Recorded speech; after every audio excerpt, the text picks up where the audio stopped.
John Chachua comes up empty, but Flagler picks it up. Welcome to Sikkim 365 Radio. Altmaier steps up, drives the ball, and it is intercepted. J.T. Woods again. That is his second of the night. Sikkim 365 Radio is presented by IdealMRI.com. High-quality MRIs for $497 or less. IdealMRI.com. Your health is important, so is your budget. 5 on the shot clock. Thamba, tough 2 in the paint. The 3 o'clock hour is sponsored by Waco Custom Marketplace. Meats, sweets, Texas treats, and a cut above the rest. 425 Lake Air Drive, Waco. Corral pumps. Pressure again, and they get to him. That was Cole Maxwell. Now here's David Smoak, Paul Catalina, and Craig Smoak. Well, just wait for the next part of the schedule in the Big 12 for a sledgehammer to chop on somebody's head, or it just to be a street fight. Yesterday, with Baylor winning at West Virginia in a game as we were closing out the show, they were able to close that out at Morgantown after losing 2 in a row. Texas Tech just obliterated Iowa State in what was a very competitive game, and all of a sudden they just took off. And they even had a moment in that game, 2 moments in that game where the crowd exploded like they always do anyway, was McCullough to Shannon on an alley-oop. Of course, they had missed some time. McCullough's been back the last game or two, played against Baylor, had a dunk. The place went nuts. But also during that game, they announced the Texas game.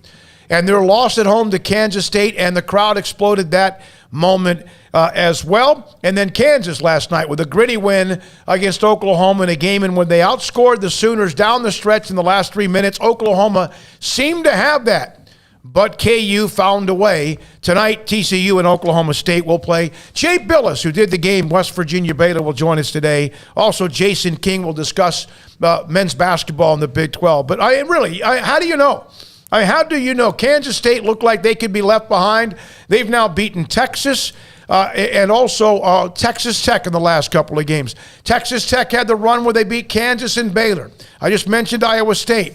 Baylor looked like they were reeling, and they found a way without Akinjo and yet again no Sohan, and won the game at Morgantown. And Kansas is kind of doing their thing. This is so much fun. You don't know from game to game. No, it's the Big 12. It's madness.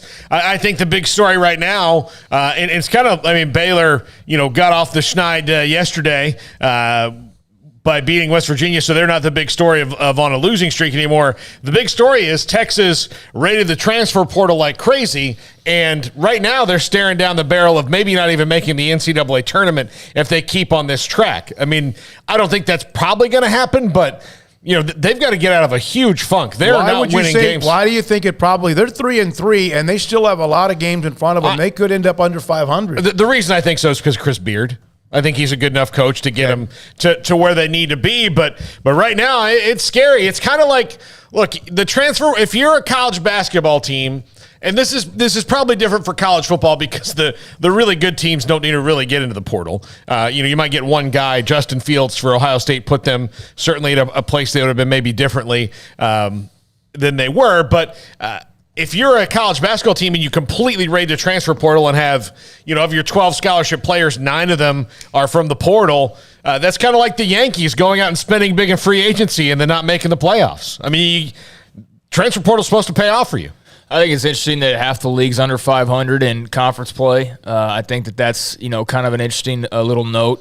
You got a bunch of teams at 2-4 right now, or 2-3. I mean, half the league. West Virginia's 2-3, Oklahoma State's 2-3, Oklahoma's 2-4, Iowa State, they're number 15, and yet they're 2-4 in the conference. K-State's now 2-4, and then everybody else has at least one loss. So very interesting. Yeah, Texas is there at 500 at 3-3, so they're not in make or break territory quite just yet. But look at TCU at 2-1. I mean, who had them at the upper half of the standings at this point? But yeah, it's been a fun year. Last night was a lot of great hoops. Curious to just see the result tonight. Not admittedly very excited about that game. I mean, I don't have much of a reason to be outside of just being a casual observer, so I'm curious to see how that one goes. But yeah, I mean, KU's in the driver's seat right now, but Texas Tech is breathing down their neck, and I don't think Baylor's going to go away. I mean, Baylor right now, injuries are a real legitimate issue. It's not just they lost a couple games. Oh, well, we'll see, they're hurt. And it's not an excuse. It's legitimate. Like they are banged up, and that's why we've seen them not play as well the last couple of games. So once they get healthy, if they can get healthy, we know they'll be better. I mean, Texas Tech's starting to get healthy. Maybe Texas is able to put it together, but you can't let your guard down any night. I think that's the lesson, is you can't ever just go into any Big 12 game, no matter who's, across the front of the jersey, and think, oh, well, this is just going to be an easy win, because then you get popped by a K-State, or you get popped by West Virginia, or you pop by somebody you're supposed to. So, yeah, I think we're going to see a lot of, beating up on each other throughout this year. Marcus Carr is one of those transfers that Chris Beard brought in. And I watched part of that game. He was spectacular, but he did miss the shot that would have given him the win at the end of the game. But without him, they're not in that game. 25 points. He was money. But Kansas State, after they had lost earlier this year to Texas, kind of had the loss by 13. And Smith for K-State was doing the horns down at the end of the game. He was living it up. Said he was not happy with the way the Texas fans exploded when they won the game up in Manhattan. So there's a little bit of bad blood there. But here's the thing about Texas. They lost to Gonzaga in non-conference play. They also lost to Seton Hall in non-conference play. Those are the only non-conference games that are against ranked opponents. They have Tennessee coming up, and that game is at home against Rick Barnes in Tennessee at the end of the month in that SEC Big 12 Challenge. So that's a top 25 team. But the conference is so good, your non-conference schedule can sometimes not hurt you. But right now, when you look at Jeff Goodman, or you read Rob Douster, or you read others who kind of measure this thing, UT's non-conference schedule with who they are right now in conference play could come back to bite them. But Ken Pomeroy, the Ken Pom numbers, they're in the top 20 at 17 as far as his data. Gonzaga, Baylor, Villanova, Purdue, and Kentucky are the top 5, and Kansas is at number 7. So that's kind of what happened last night. Kansas State with a win in Austin. They just kind of hung around. That's kind of what they do with Bruce Weber. But then I watched Texas Tech, and I got to tell you, I'm watching that game, and like my jaw dropped a couple of times because, one, we know they play great defense. That's what they are. They're a feisty, in-your-face defense. But they are getting points from a lot of different people. And they just absolutely wore down Iowa State. That thing got out of hand pretty quickly. Let's discuss Baylor, because we were off the air about the time the game ended. You look at Matthew Meyer and L.J. Cryer, who played well even in the loss to Oklahoma State. He was about all they had in that game. Those two guys went for 20-plus and career highs, and they found a way, Paul. Yeah. They found a way to win the game in Morgantown.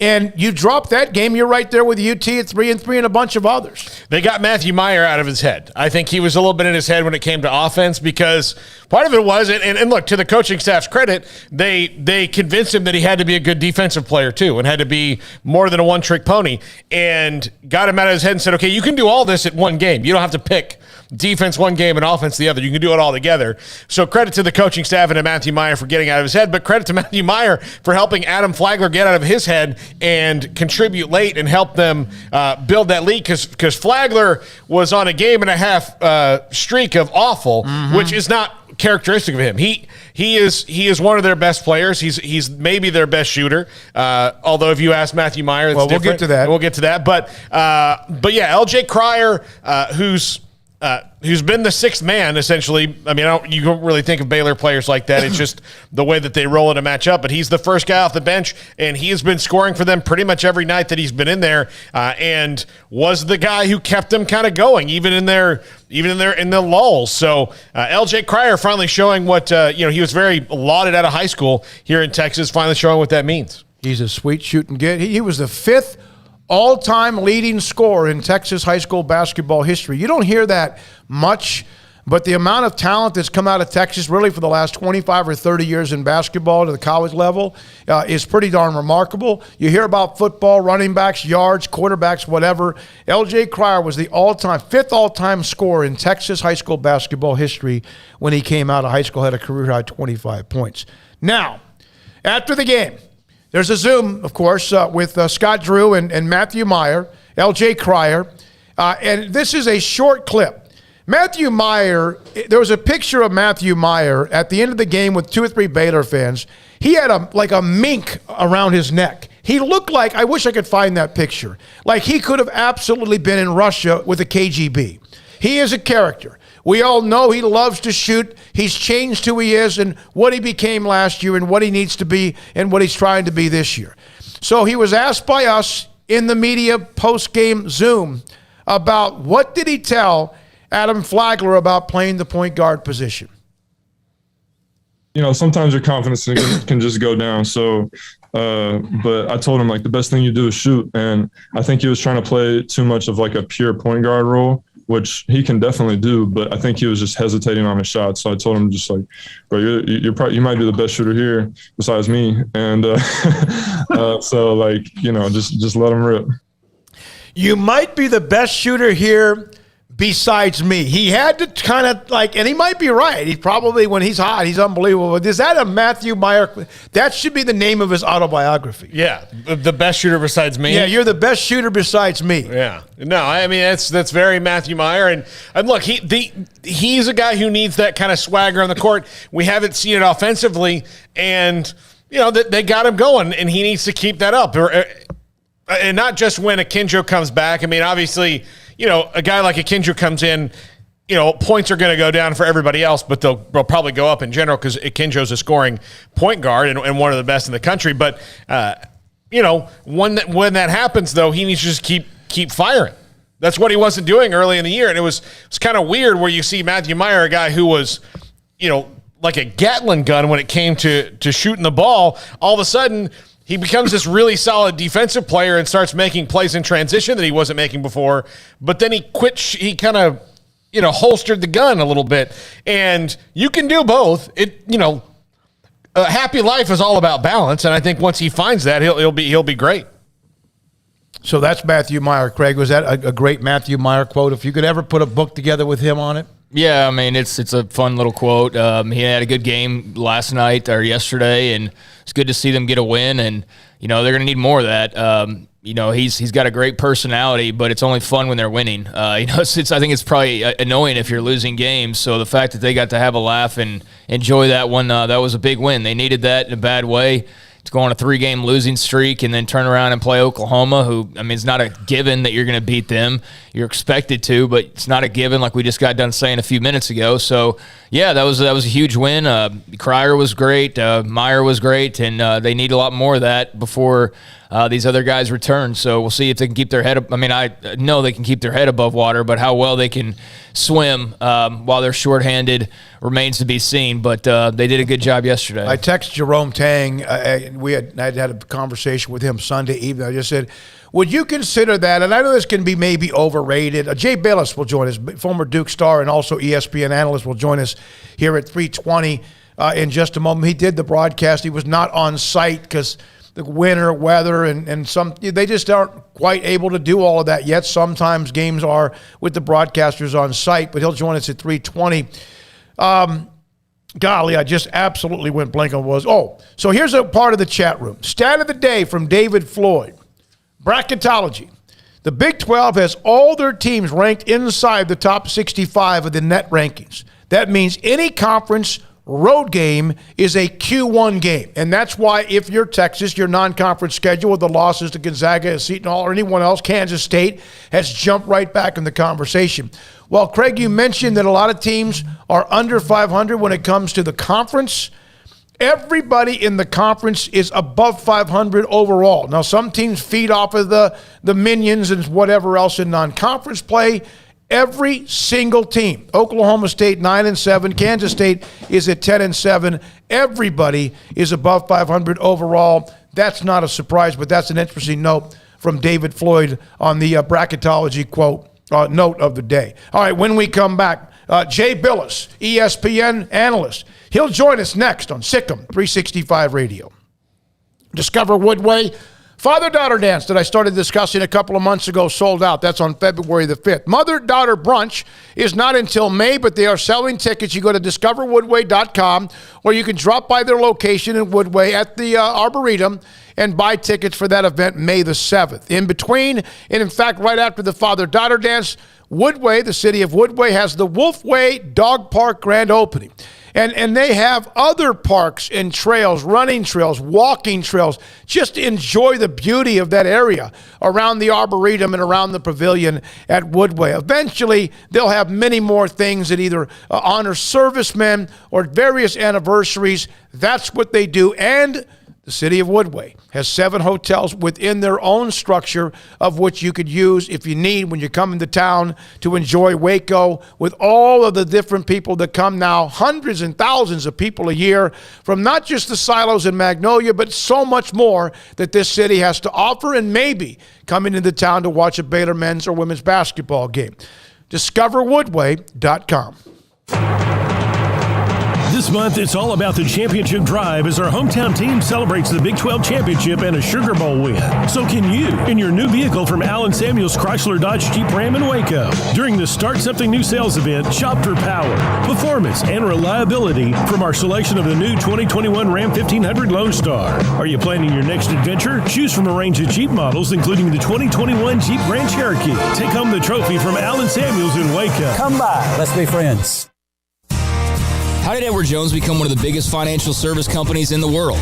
By not acting that way. Financial strategies, one-on-one advice, it's a big difference. And that's why Brad Wilson, your Edward Jones financial advisor, makes sense of investing. Experience the difference for yourself. Brad Wilson, 250 Sharon Drive in Woodway, 254-776-4337. Edward Jones, member SIPC. Automatic Chef Canteen is a full-service micro-market vending and office coffee provider with state-of-the-art vending equipment, a wide variety of products, and offering custom-fitted micro-market vending office coffee solutions for your employee break room.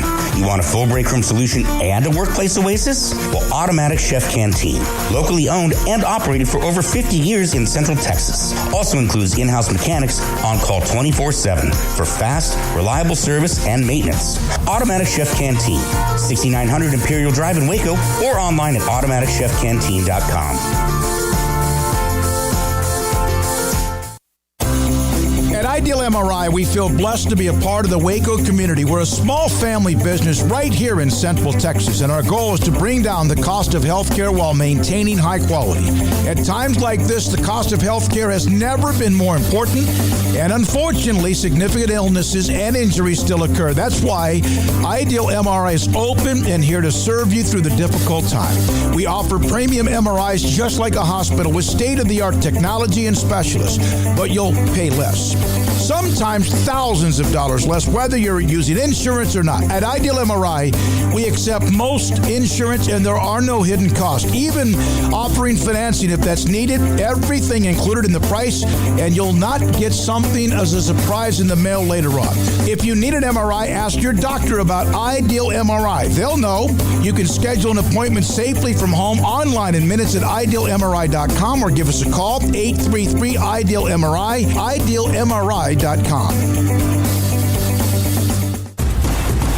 Hey, this is Bryce Petty, former starting quarterback and two-time Big 12 champion, and I know firsthand the importance of being in top shape both on and off the field. So listen up, men. If you're feeling beat down day in and day out and looking for that high-performance edge that separates the men from the boys, then look no further than the Petty Clinic Low T in Waco. Petty Clinic is a comprehensive men's healthcare clinic with an atmosphere catering to men. Board-certified Dr. Kent Petty has a special interest in offering the highest quality medical care to men of all ages. Some of the services offered include screening and treatment for low testosterone or thyroid, infertility, high blood pressure, diabetes, high cholesterol, sleep apnea, while offering comprehensive wellness exams and complete men's health lab panels. High performance men, remember, it's not just a Petty thing. This is Bryce Petty, encouraging you to reach out and Google search Petty Clinic Low T or go to pettycliniclowt.com and get your complimentary lab screening today. There are 26 letters in the alphabet, over 600,000 words in the dictionary, and just 3 of them said together can change everything. Let's order pizza. Those 3 words lead to dough made from scratch and 3 fresh signature cheeses that blanket golden 65 Sports on YouTube. Here we go at this 3 o'clock hour, and join ESPN college basketball analyst, former Duke star Jay Bilas. Did the game between Baylor and West Virginia on another night in the Big 12 where everybody had to avoid haymakers. Some did better than others. Jay, thank you very much for being a part of the show. What was the grittiness that you saw? Hell of a game yesterday in Morgantown, but the grittiness at Baylor was able to survive coming off what was that tough 2-game losing streak. Yeah, just a really, I thought, tough performance by Baylor when there was a lot of adversity, not having James Akinjo, not having Jeremy Sohan, and then going into a difficult environment at West Virginia and pulling out a win. I was really impressed with how, Baylor handled pressure, and it wasn't just one guy. It was everybody taking pretty good care of the ball. And, Adam Flagler, L.J. Pryor, Matthew Meyer, all did a really good job. And their big guys did a good job. I really thought the game honestly kind of changed when Jonathan Tchamwa-Tchatchoua came in the first half. Baylor turned it over, I think, the first 2 times they had the ball, including a guard-to-guard pass they just threw out of bounds. And you're kind of thinking this is going to be a long night if this is the way it's starting. But Everyday John, kind of his energy and, how hard he rolls to the basket, his defensive intensity kind of lifted everything. And I don't think Baylor really looked back after that.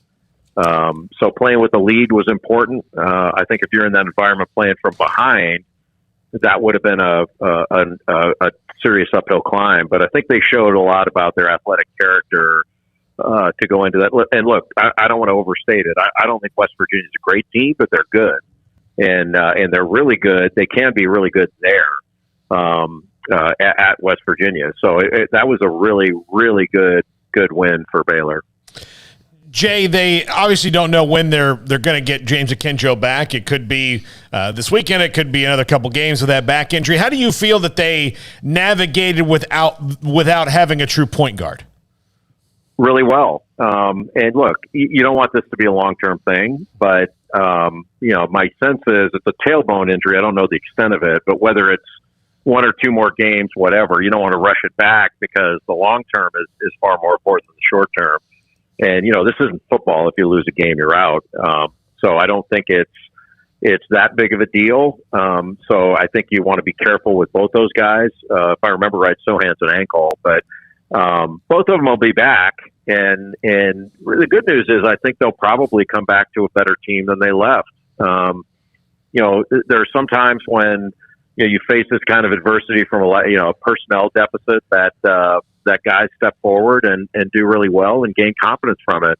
And my sense is that's the way it'll be with Baylor. You see it every day, but one of the great things about that program, among the great things, are, players will, they'll play a certain role in a given year or a given time period, but that's not necessarily who they are. They're able to bust out of those roles if they have to. And, I don't think, I don't know who would have predicted it, but, I don't think anybody was sitting here saying LJ Cryer is going to turn into this.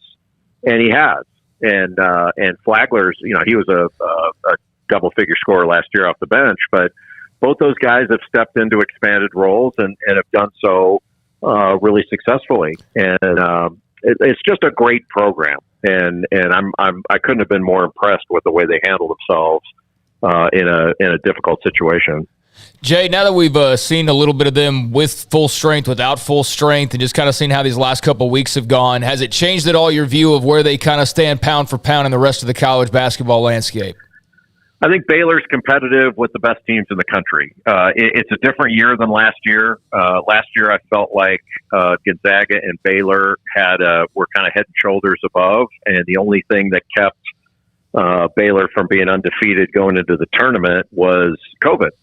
I had Baylor's game at Kansas last year after the team went through that COVID bout, and you could tell they weren't themselves. They're gasping for air, and Kansas wound up beating them. And I had said, I think multiple times during the broadcast, I was like, look, this isn't the Baylor team we've seen. This is the COVID Baylor team. And of course, Kansas fans clap back saying, oh, quit making excuses. We're the better team. And I'm like, no, you're not. You're not. But you say what you think and let the chips fall where they may. But they proved it. It was Gonzaga and Baylor. And I that's one of the downsides of college basketball is that should have been a 5 or 7 game series. Like that was an NBA caliber matchup. And, I think it would have gone multiple games. I think it would have gone to the mat if they could play each other over and over again. But since it was a 1 game series, Baylor just dominated. Jay, Matthew Meyer is he's a unique individual, unique player as well, and he had to lift his game up yesterday, and he did that in Morgantown a year ago when Baylor needed a win coming off that loss you were talking about to Kansas. He seems to feed off of it in Morgantown. He's kind of had to change who he is, not just from being a guy that could shoot it like what you say, Paul, like a rapid fire or whatever, but he then became a better defensive player, and now he's trying to become like a leader as well. What did you see from him rise up yesterday when they needed him as well? Well, not to parse words, but I don't think he needed to change who he is. I think he just needs to show who he is. Okay. And he he's got that capability. I mean, last year he was somebody that blended in with, kind of the marquee guys that were the load carriers. So he wasn't, he might have been the 4th guy on the scouting report. Now he's 1 or 2. And so he's being guarded a little bit differently. And, I've been watching that ESPN Plus thing, Our Time, which is really good. And I heard him say he wanted to be Big 12 Defensive Player of the Year. And you thought, well, that's a little bit of a stretch. He's got a ways to go to get there. But just the fact that he wants to do that, he's willing to, put himself out there on that. I think he has improved defensively. I wouldn't rank him as Big 12 Defensive Player of the Year. But I'm impressed that's a mindset of his, and I think it's a really good way to go about things. He's a really good player. I think he's going to play in the NBA because he can, he's got size and he can stretch the floor, and he's unafraid. I mean, I remember Scott Drew telling me one time, maybe it was 2 years ago, you're kind of drawn to Meyer's personality a little bit. He comes into the game, or at least he did then, and he always struck me as kind of a wild card. Like he could go off for 20 points, or he could take some shot, you're scratching your head that hits the shot clock. But when I remember Scott Drew telling me the knock on him in high school was he was too passive, and I've never forgotten that. Like that, like somebody thought he was too passive, but he's certainly broken out of that. He's a great young man. I mean, we had him on after the game. He had 20 points. He played great. It could have been him or Cryer for the post game interview. But I couldn't help it. After we asked him the obligatory first question about the game, I had to go to the mullet, and I said, the mullet, had to help you in this game. And he said, yeah, I looked up in the crowd, I saw a bunch of mullets. I thought this was my hometown, and I could not stop laughing. I mean, There's the personality of those guys is so great. Yeah, he's got a little Nuke LaLoosh in him for sure, Jay. With the rest of the Big 12 and the way that this league is just a rolling ball of butcher knives every night, how do you see it shaking out? I mean, I know Baylor's at the top, Kansas at the top. Do you think there's other teams that can hang with them down the stretch? Oh, yeah. I mean, I think it's a question of overall consistency. So, like, Baylor and Kansas are both going to lose games in conference play. That's going to happen. It's basketball. It's not football. So, and football would have the same amount of losses if they played the same amount of games. You extrapolate out football results over a 30 some game season, and they're going to lose the same amount of games. But what I think is really interesting about the league, I think the Big 12 and the SEC, maybe you throw the Big 10, those are the best leagues in the country, in my view. So, the one thing that has been disappointing to me is how the Big 12 is being officiated this year. The games are way too physical, and the officials are letting it go. And like, just for an example, I mean, how is it that Baylor and West Virginia can play, and at the end of the game, West Virginia has to foul because they haven't had enough fouls to get in the bonus? That's impossible. And you guys saw the game. Yep. I mean, it was a hockey game. And the officials are letting everything go. So you give the players credit for playing through contact and dealing with it. None of them complain. They just play. But the cliche that we use is, well, the officials are letting them play. Like, no, they're not. They're letting them foul. And the only way that we're going to get clean games is if the officials call fouls. And oddly enough, when officials call fouls on clear fouls, players stop fouling. And if they don't call them, they foul more. And, I think it's a shame because these guys are super skilled.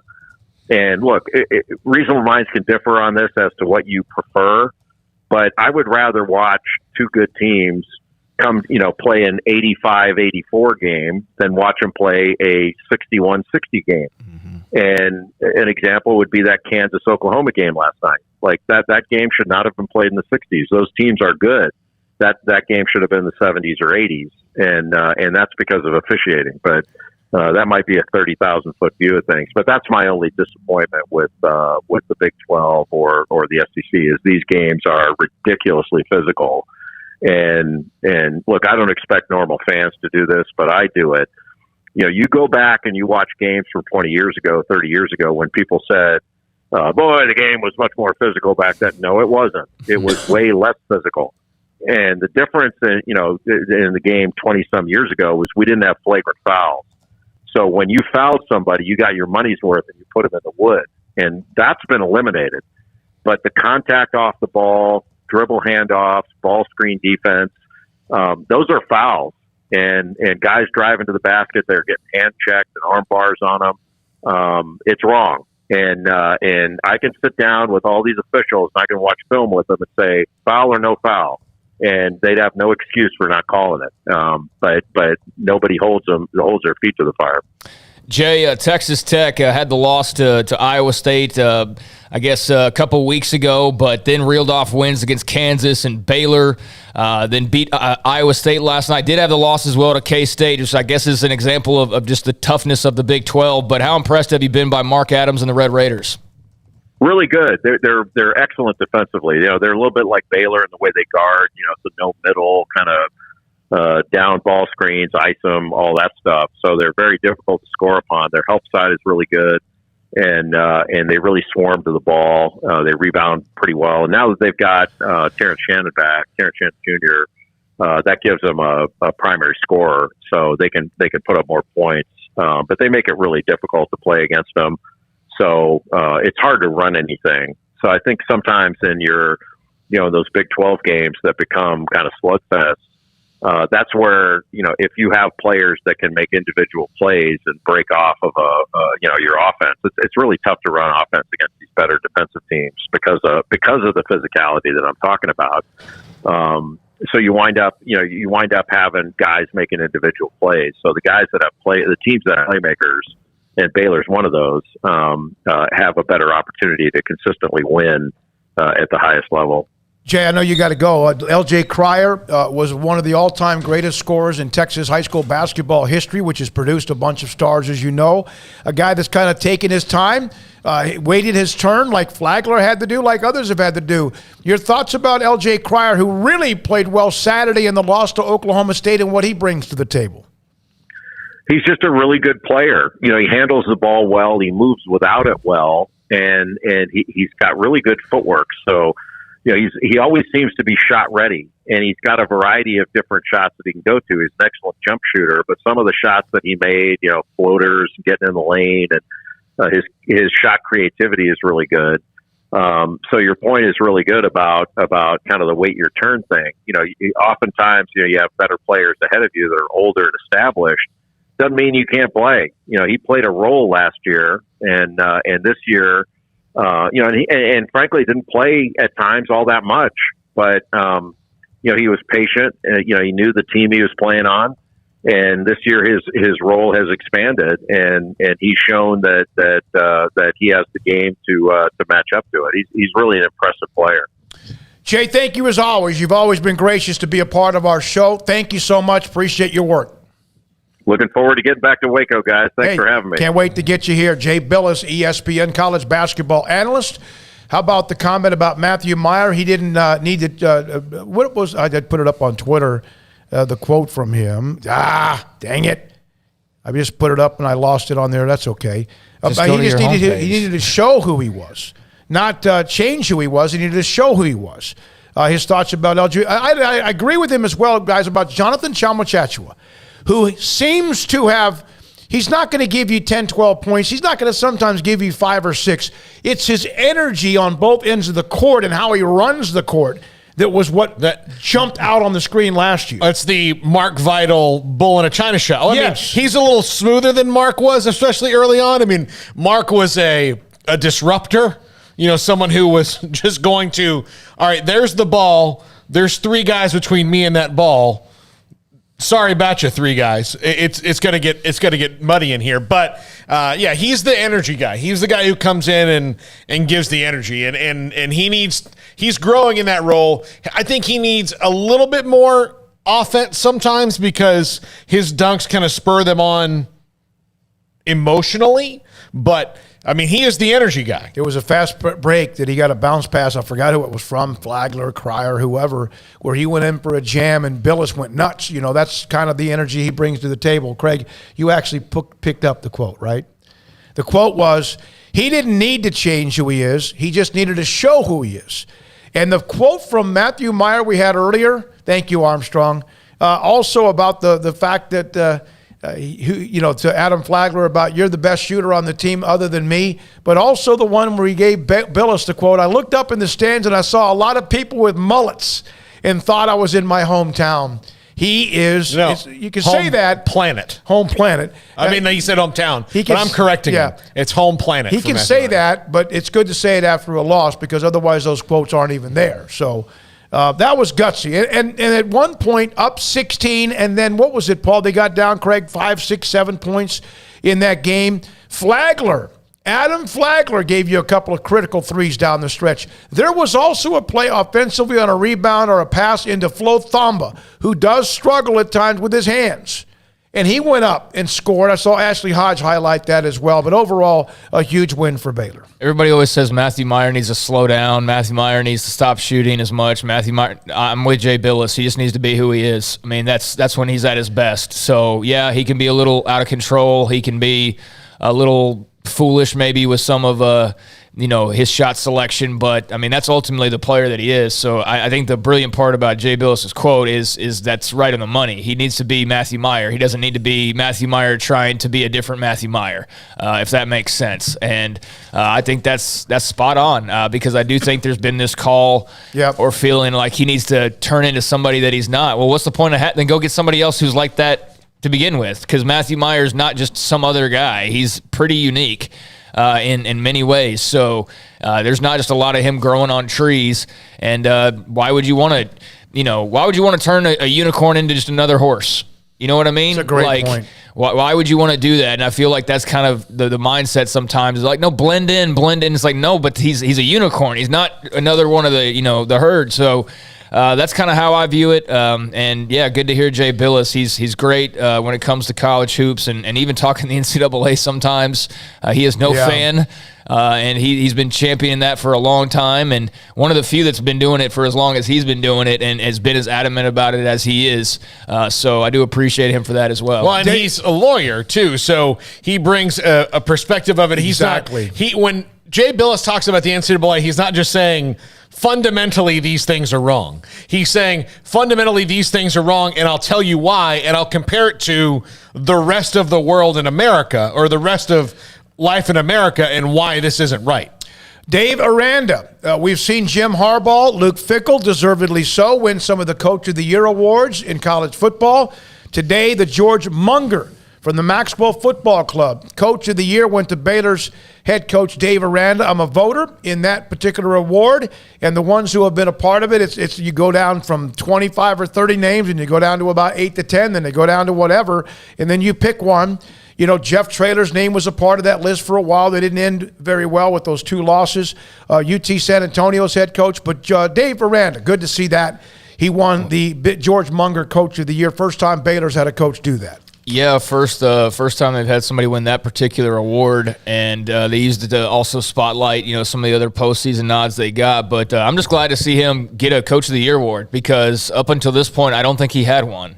Which, if there was some other group that gave one out that's just not, I guess well publicized. Maybe that happened and I missed it or something. But based on what I've witnessed over the last, 5-6 weeks they've been handing out awards, he's been a finalist for a bunch, but never the actual Coach of the Year. So glad to see him finally get an honor that he definitely earned and deserves. I mean, he's a Coach of the Year in college football. There's no doubt, doing what he did with what this team did, and excited to see what the future looks like and what the offseason looks like. Has been pretty quiet as they just get really down into recruiting and staff changes and things like that, but looking forward to being able to talk to him, and hopefully sooner rather than later. But good, he deserved to win an award. By the way, Grayson Grundhafer put this up on his Twitter feed. He also had this in the Sikkim 365 Premium section, and there are a couple of stories about Baylor football when it comes to transfer portal and recruiting that you would love to read if you're a part of that as a member. I know some of you aren't Baylor fans, so I get that,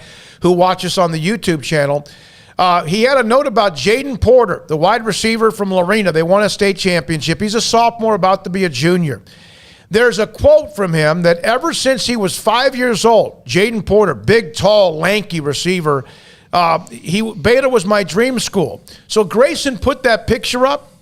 Jaden Porter then responded, "It's true," with a picture of him throwing a football in a little Pop Warner flag football Baylor jersey. Oh, neat. So good for him. He's a hell of a player. I was told by Ray Biles last year when I went to watch them scrimmage Connolly, 2020, this guy is going to be very special, and there's no question he is. Yeah, well, he's also got 2 years of high school left, so that's going to be a long wait. But, yeah, that's recruiting for you. You get in there early, and they've got a guy just down the road who's clearly going to be getting attention from a lot of other places as well. So, they've got a foot in the door and maybe even a little bit of a head start. But we know in the NIL world and just the college football recruiting world, I mean, there's going to be a lot of other temptations that come along the way. So his recruitment's just getting started. Great player just down the road, like I said, and it would be a big land for them ultimately. So we'll see how that plays out. But good to at least have a good starting point. All right, we'll come back with more here in this 3 o'clock hour. Baylor women playing tonight at home against Oklahoma State after their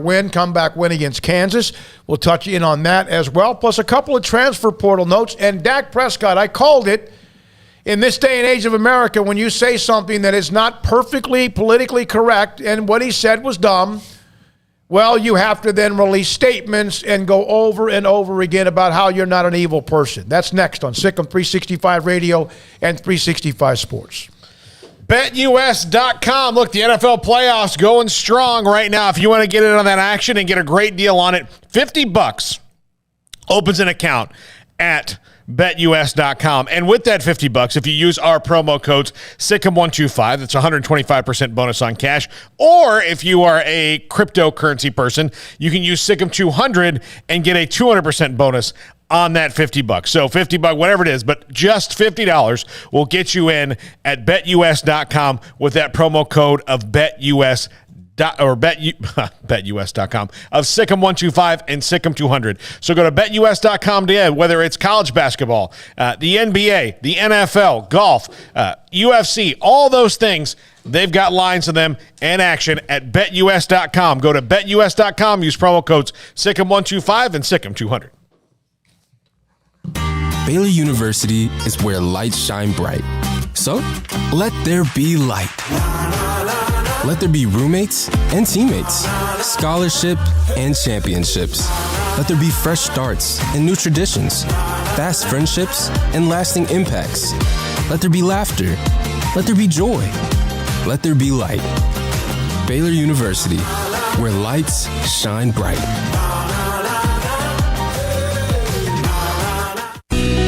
Let Camille Johnson Realtors guide you seamlessly through the process of buying your dream home or selling your current one. Commercial, farm and ranch, or residential, Camille Johnson Realtors can smoothly and successfully lead you through any transaction. With a team of 28 experienced agents who are excited about serving you, Camille Johnson Realtors services the entire greater Waco area. If you're in the market to buy or sell, contact Camille Johnson Realtors, 104 Midway Center in Woodway, or find them online at www.camillejohnson.com. Camille Johnson Realtors, elegant, charming, warm. Welcome home.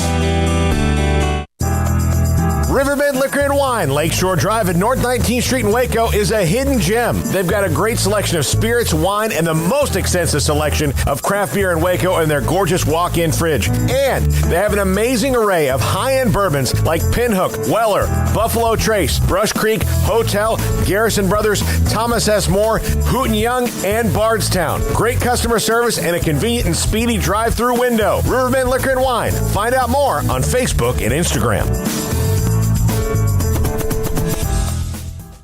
Do you or your kids get nervous about going to the dentist? Stonewood Dental, Dr. Steve Childress, he can help.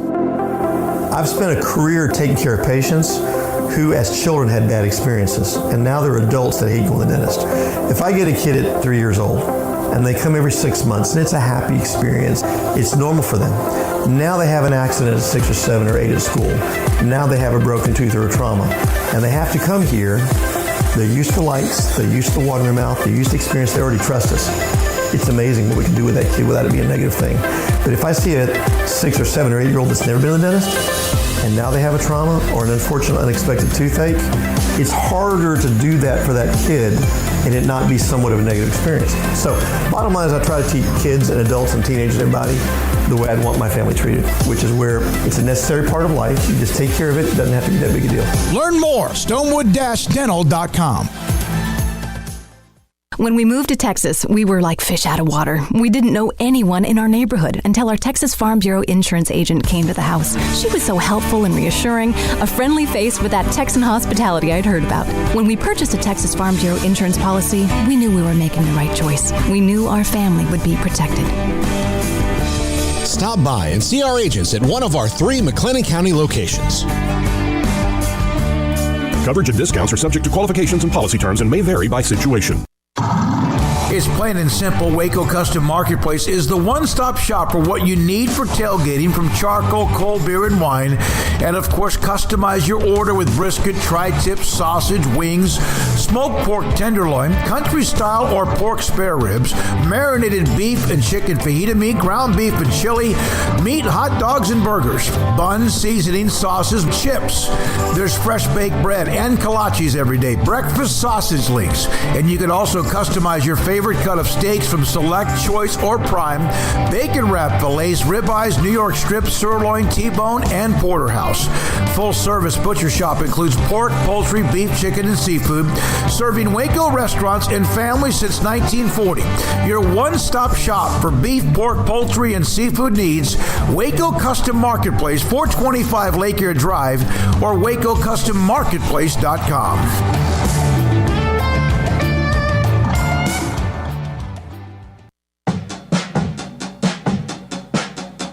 This is Sikkim 365 Radio. Text us at 254-339-1122. The Sikkim 365 Radio text line is sponsored by Riverbend Liquor and Wine, with the most extensive variety of craft beer in Waco. A hidden gem on Lakeshore Drive and 19th Street. You know, there are images and graphics, logos behind us, on the set behind us, and then you hear, like Riverbend Liquor and Wine, Steve Chapman and what they do to support our show, among many, many others, and you hear us endorse product. We would not be here. We would not have this amazing studio. We would not be able to have some of the bells and whistles that allow us to be on YouTube or even an app. So we appreciate our sponsors every day of what they've done since the day we started. We had 13 off the top, and every one of those sponsors remains with us. One of them backed away. It's at a law firm in Houston, but they still do some special events with us, the Willis Law Firm. We appreciate them. And everybody else, dozens who have joined us along the way through football season and elsewhere. Baylor women tonight, after the win against Kansas Sunday, host Oklahoma State. That game tips off at the Farrell Center tonight at 7 o'clock. And then I want to get to this. I said this yesterday. Dak Prescott had an average game at best against the 49ers. No. And worse than average? You think so? Yeah. He didn't have time to throw, though. No, but I mean, like, they all played like crap. Yeah, okay. So Mike McCarthy had a press conference. We'll have John Machota join us today at 5:30 to kind of summarize all and you know that me, he said. I'm a Dakaholic. I like know. Dak. I get it. Well, okay, so at the end of the game, you know the story, some water bottles being thrown on the field by fans. People thought it was at the players. The next thing you know, well, apparently it was at the officials, and Dak kind of countered by saying, I'd throw them at us too, whatever. Fans, you know, and it was at the officials, and then he changed his tune and said, he kind of basically agreed with them. And sure enough, do you think he meant, please throw objects at the officials? No. Do you think that Dak said that officials suck, although he was pretty upset about a couple of things? No. Do you think that Dak is evil? No. Does he run like Libya or something like that with nuclear bombs? Right? No. He had to apologize. I said it yesterday, and my God, he did 3 times. 3 different times yesterday to 1.4 million followers on his Twitter feed. Apologize. I deeply regret. I hold the officials in the highest regard. The safety of everyone. That was a mistake on my behalf. I am sorry. So can we now move on without this? Why do you hate this so much that he had to backtrack a little bit? I can tell by your voice, like you absolutely hate that he said anything about it. I don't hate that he apologized. I hate that everybody seems to have to apologize, or they will just pile on you until the point you have blood coming out of your ear. Well, what he said was stupid. I mean, and I said that. Yeah, I said you he's apologize. Classier than that. Yeah, you apologize for saying something stupid. I mean, that's the way I look at it. I mean, I'm with you. There's way too many apologies for way too many things nowadays, and you know, there's some that are just like eye rolling, but. He said credit to them and talking about fans throwing trash. So, you know, he isn't like, here's the thing. There's a lot of dumb people in this world, probably more than there are smart people. I think that's probably a fair bet.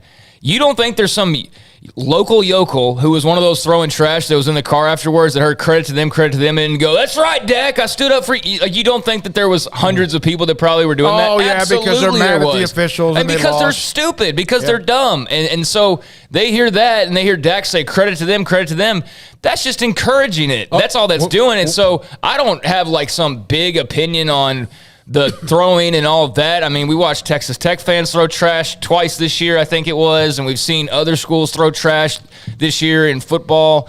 And so it's part of the deal and part of just kind of our world now. Like airlines, you know, like there's just people don't know how to act anymore. They really don't know how to like socially behave themselves anymore.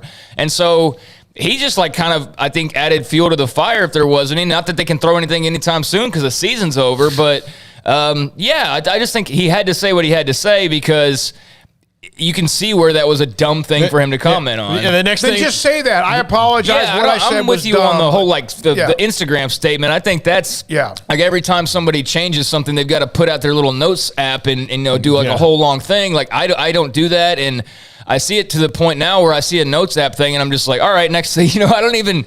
It happens so often, but. I'm with you. I don't need like the whole official press release that PR crafted and all of that. He should have just said, like, my bad, that was dumb, don't throw trash. It was a bad joke. I'm moving on. Yeah. It didn't land like I wanted it to. Craig has never been more right about one thing on this show, and he's not wrong very often, if at all. But we are living, if the age of reason was like the height of human enlightenment, or like people turning around, what's the opposite of that? We're like going in back the to age, caveman days. Yeah, we are reverting back. We are in an age of stupidity like no one has ever seen. And you know, and people used to think that you could turn things into gold. Yeah. We are in a very interesting era. There's no doubt. But yeah, I mean, I'm with you. I don't need the whole PR statement and all of that, the official wording and everything. He could have just gone on Instagram to put up a 5-second video and been like, hey guys, that was a dumb joke or whatever. But I see why he had to do it. I guess that's my point. I don't have an issue with him having to say something after the fact, because I think when he said it, a lot of people were like, whoa, wait. Well, you don't want to lose that yogurt money or the sleep number money or the other thing.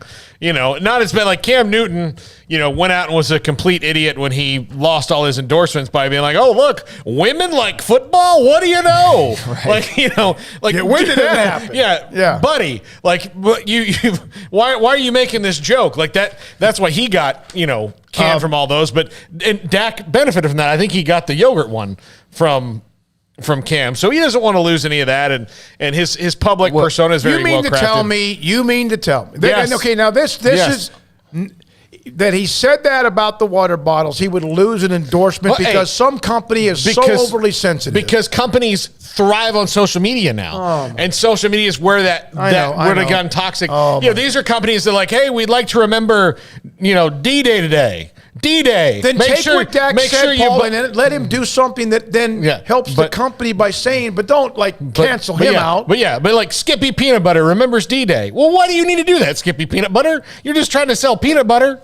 You know, like, come on. They just want our money. Like, that's these corporations don't give a damn about any movement. They just want our money. And so anytime they, you know, change their profile picture to whatever's hip and trendy at the time, that means absolutely nothing. It means nothing other than, hey, we want to fit in so that you will still spend money with us or maybe spend more. That's all they're doing. There's no actual human attachment behind it. And it's just all for show. But I'll tell you the part where I do think it got ridiculous. And you know, his comments, I never took them seriously. But again, I can see where somebody would, you know, that was throwing water bottles will be like, hey, Dak's got our back. But besides that, I think the NBA Referees Association coming out is just stupid as hell. They have no business poking their nose into Dak Prescott's comments. That's where it gets dumb. That's where like the piling on and the people jump into, you know, get into the fight to make their, you know, opinion known is just silly. Like the NBA officials have nothing to do with Dak Prescott and what was going on in the NFL playoff games on Sunday, much less, you know, the one specifically at AT&T Stadium. So that's where that's kind of a trend as well, where, you know, people just jump on, and I thought that was silly on their part and didn't mean anything to me that the NBA Referees Association did that. It made me feel no different about the story in any way, but I guess it's been mentioned a few times, so it got some people's attention. But yeah, a big nothing burger really in the end. Glad it's frankly. over. Again, Mike McCarthy had a press conference today. We'll have John Machota 5:30 today to discuss what maybe anything of interest. I did hear him yet again go right back down that damn rabbit hole about the 14 seconds in Dak's run and all that, and he did not back down on what he thought or the rules of the play. And so that was we'll get into that. Gary Patterson was at the arena last night when Texas was playing Kansas State. He and Chris Del Conte acting like they're best of friends, which they were at TCU until Del Conte left. So, yeah, he's a part of that Longhorn staff. I don't know if it yet is even official, but that's just a matter of time, and it will be. He's been on campus for a while now. He's been working, and the only thing that's not official is the paperwork. That's it. I mean, he's at Texas. He had a Texas logo on his shirt last night. It was gross to see that picture. I mean, it was for me. It was gross to see him in a Longhorn shirt. And I know TCU fans probably, you know, got a weird feeling seeing that as well. But yeah, him and Del Conte are buddy and have been for a long time. And, you know, I don't think this creates some rift where now Steve Sarkisian's looking over his back, because they've been working side by side now for a while. Like, this has been in the works for like a couple of months now at this point, and he's been on campus according to like other Texas sites for at least a couple of weeks, I believe. So this is not anything that's all that surprising, and all signs have been pointing to this for quite a while now, ever since he was fired, really. I'm surprised that he's going to be an analyst and not be a DC somewhere, but maybe it's just a smart move to sit back for a second, catch your breath, and relax a little and still be around the game. But he's probably got some gigs down there in Austin he's going to play. I was thinking like the live music scene down there, which, you pay money to go see Gary Patterson sing. Yeah, I mean, I guess he has family. You got a CD come out. You must have some fans buying that. But, yeah, I mean, I'm sure he'll enjoy the music scene down there. And they'll be better because of him, because they'll automatically be better on defense. Now, he can't coach on the field, but he can be, like, on the sideline, like, way far away, text messaging the guys up in the booth, telling them to tell. You can't be on headsets or anything, but he can game plan. He can be in the meetings and stuff, as far as I know, and help put together the defensive, game plan or offensive tendencies, things like that. So that'll be highly valuable for Texas. I mean, from that standpoint, it's a grand slam hire, and there's no reason whatsoever they shouldn't be steps better on defense next year. But you do wonder, like, I know, hey, is he waiting to see? He will, I think, have an influence and a difference. I think he has to. Right? Yeah, he has to. There's no point in bringing him on otherwise. No, he has to. Guys, I'm going to ask you to do me a favor. If anybody ever wants to build a statue of me, please let them do it after I die. Yes. Because in many cases, you build a statue of somebody while they're still alive, and it tumbles down. Gary Patterson, they built a statue in 2016. From 2016 on, they got worse and worse and worse. But he earned the statue. He did earn the statue. Whether they should have done it while he was still coaching. I'll tell you one note, though, and this comes from the great Earl Campbell, that his family and Earl, they basically came to an agreement, and they eventually not only built a statue of him down at DK Royal Memorial Stadium, or then now the name of the field, and there's a parkway in Tyler, and there's an award and all that. I asked him in an interview a long time ago, and it reverberated through Austin and Tyler. The family, I've told them, don't build something for me or honor me when I'm gone, because we won't accept it. Yeah, I'm different than Earl in that regard. Yeah. Let me die. No, but there are some other guys that you have to be careful. We've seen too many. We've seen statues torn down from our country's history to even college football legends of the game, like Joe Paterno and others. Yeah, it's just funny that he's going to be coaching against the team that has a statue of him on campus. That's what's strange. Funny. That's what's goofy, and that's why TCU fans have to be like, "Ooh, this is weird. This is gross." But go ahead. Yeah, I just think that that's a great hire, and I wonder how long he'll be, beyond this year. If the ultimate thing is, hey, I don't want to go dive fully into being a DC somewhere or something like that, because I can just sit here, do the analyst thing for a year, and then jump back into the coaching carousel. Or if maybe he enjoys it and decides, behind the scenes is more my thing, that'll be what's most interesting long term. But he's definitely a big boost for them this year. I tell you what bothered me about him this year was after he decided not to continue the year, which they gave him that opportunity, is that he, during the game against Baylor the next weekend, and it could have been against Texas Tech, it was like he continued to text and tweet whatever as if it was still his team. And in some ways it was. But it was almost like, hey, don't forget about me. And TCU fans aren't going to forget about him. When we come back, Ron Franklin, one of the great broadcasters, we've known him. He has been around for a long, long time. Former ESPN broadcaster Fran Fraschilla put up a note on Twitter last night that he had found out Ron Franklin passed away at the age of 79. Someone who worked with him during broadcast and also knew him well. Steve Fallon. He's next on Ron Franklin's Career and Legacy, SicEm 365 Radio and 365 Sports. IdealMRI.com, Central Texas Marketplace, just on the south, I guess you could say southern part of Waco, off I-35 in the Central Texas Marketplace. Take the access rope to Loop 340, and it's right in there. It's a beautiful place. And I've been in it. I've been in not only Ideal MRI, but I've been inside of their state-of-the-art technology MRI machine, I want to think 3 or 4 times. Once to have my left shoulder looked at, once to have an MRI of my abdomen, because I've told you the story about my brothers who have battled pretty severe stuff when it comes to prostate cancer, and so why not, for the peace of mind, and thank God everything turned out clear. And then also, just because they wanted me to experience what it's like. You can save a lot of money with IdealMRI.com, and that ought to get your attention. An average MRI is $1,100. Theirs is $497 every single time, and sometimes less. And they will also help you with your insurance policy. And on top of that, you won't have to wait in some large waiting room with 50, 60 other people waiting and waiting. They have a waiting room, but you will get in and you will be inside that MRI machine before you know it. Man, the staff is amazing. The techs and specialists are great. Dr. Rob Maxey, Al LeBlanc, and others. IdealMRI.com. American Bank has been serving Waco since 1952, and we're just getting started. Hi, I'm President and CEO Dana Hassel. Over the past few years, we've been busy investing in new technology to give you the best banking experience possible. We've also expanded our downtown branch and built 2 state-of-the-art buildings at our Woodway and Bellmead locations.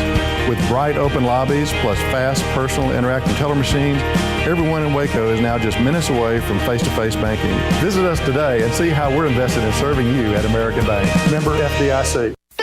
Don's Humidor, your home with a 48-foot walk-in humidor with the elite cigar brands from around the world, including the #1 cigar of the year, Aging Room Cuatro Nicaragua. Plus, they have the great brands like Macanudo and Artur Fuente, Rocky Patel, Aston, and so much more. CBD, great for sore muscles, aches and pains, sleep, Vita Dreams, and anxiety, mild depression, general health and wellness. Their staff very knowledgeable on the subject. If anyone is curious about CBD, ask Carol and Ashley. Don's Humidor in the Townwest Shopping Center off Valley Mills in Waco.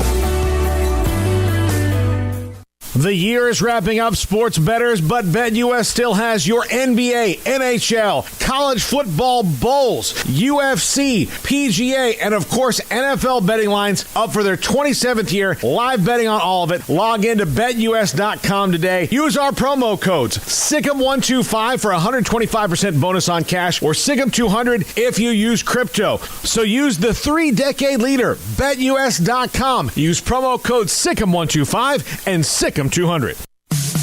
In the market for a quality metal building? Since 1943, Pioneer Steel & Pipe has helped Central Texas residential and commercial customers with metal building design, panel options, building components, and trim options. Pioneer Steel & Pipe's residential line is energy efficient, offers low maintenance, reduces insurance payments, is impact resistant, and carries up to a 45-year limited warranty. In addition, they can also help you find a metal building contractor for your project. Pioneer Steel & Pipe with locations in Waco and Bryan and at pioneersboys.com.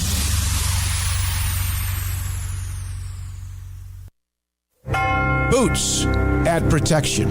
Good boots help you climb better and move forward faster. And when your son or daughter steps into the boots of a U.S. Army officer, they also learn how to lead. In these boots, they'll gain more confidence with expert training in one of more than 150 occupational specialties. In these boots, they'll stand a little taller and lead a team with diverse backgrounds and areas of expertise to successfully accomplish whatever challenge comes next. In these boots, they'll earn respect with valuable experience from day one that will give them solid footing for success into the future. Highly qualified candidates who earn a spot on our team can receive comprehensive health care coverage, college tuition assistance, and a bonus of up to $40,000. See all the things your son or daughter can achieve in our boots at GoArmy.com. U.S. Army Waco Recruiting Company, 254-598-8131 or 254-776-1543.